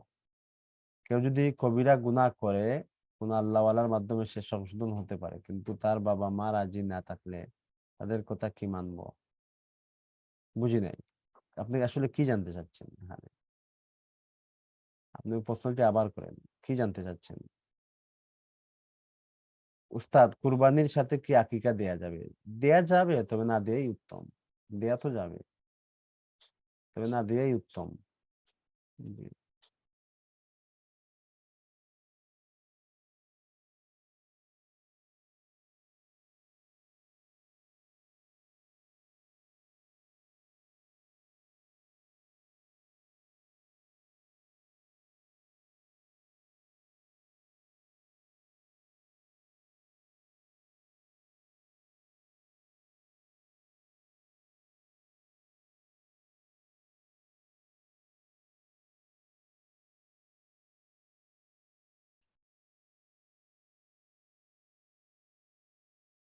যে উস্তাদ, যারা বলে পরিবার থেকে কুরবানি হয়, ব্যক্তিগতভাবে মানে না, জনপ্রতি যে কুরবানি ওয়াজিব এটা মানে না, তাদের কিভাবে বুঝাবো? তাদেরকে কিভাবে বুঝাবেন? কাজ করেন, আই ফতোয়াতে ওইটা আমাদেরকে দিবেন। হম, আমরা ইনশাল্লাহ বিস্তারিত আহ, ইনশাল্লাহ দিয়ে দিব। বিস্তারিত একটা আর্টিকেল বা একটা লম্বা লেখা দিয়ে দিব, তাহলেই হবে।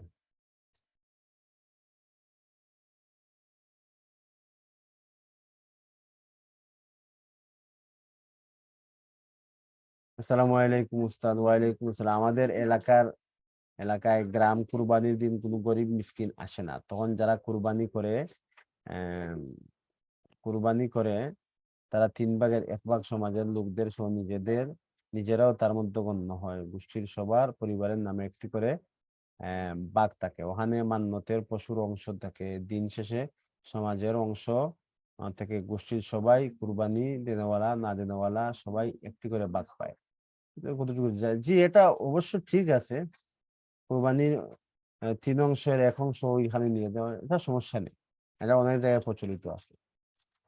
উস্তাদ, আমার জমির উপর হিসাব করে কি কুরবানি ওয়াজিব হবে? জি, প্রয়োজন অতিরিক্ত জমি যদি হয় এবং সেটা 52 রূপা সম পরিমাণ হয়, তাহলে কুরবানি ওয়াজিব হয়ে যাবে।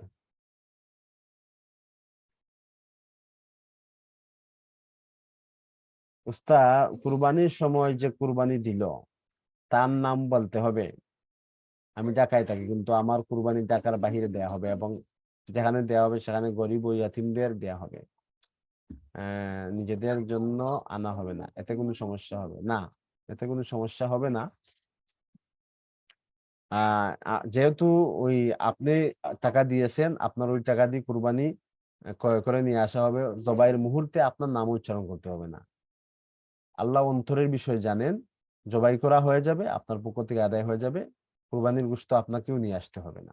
হ্যাঁ, আপনি ওখানে দিছেন, ওইখানের গরিব ইয়াতিমরাই ওইটা কি করবে, খেয়ে নিবে। আমি তাদের কাছে সংশোধন হওয়াটা আমার মা বাবা পছন্দ করে না, আমি কি তাদের কথা মানবো? হুজুর, জাযাকাল্লাহু খায়ের, দোয়া করবেন আমাদের জন্য। জি, অবশ্যই। উস্তাদ 2 ভরি স্বর্ণ থাকলে কোনো নগদ টাকা না থাকলে তাহলে কুরবানি ওয়াজিব হবে না? ওয়াজিব হবে না। উস্তাদ স্ত্রীর উপর ওয়াজিব হওয়া কুরবানি কি স্বামী আদায় করে দিতে পারবে নাকি স্ত্রীর টাকায় দিতে হবে? জি, স্বামী আদায় করে দিতে পারবে। তবে এক্ষেত্রে স্ত্রীর অনুমোদন লাগবে। স্বামীর টাকা যদি হয় স্ত্রীর অনুমোদন লাগবে। স্ত্রীর টাকার কোনো প্রয়োজন নেই। স্বামী স্ত্রীর পক্ষ থেকে স্ত্রীর অনুমতি নিয়ে আদায় করতে পারবে। নতুবা স্ত্রীকে সে নিজেই আদায় করতে হবে তাকে। মোট কথা হচ্ছে কি যে কারো ওয়াজিব যদি কুরবানি আপনি আদায় করতে চান তাহলে যার আদায় করবেন তার অবশ্যই অনুমতি থাকতে হবে। নতুবা তার পক্ষ থেকে আদায় হবে না, বরং আপনার পক্ষ থেকে নফল আদায় হবে।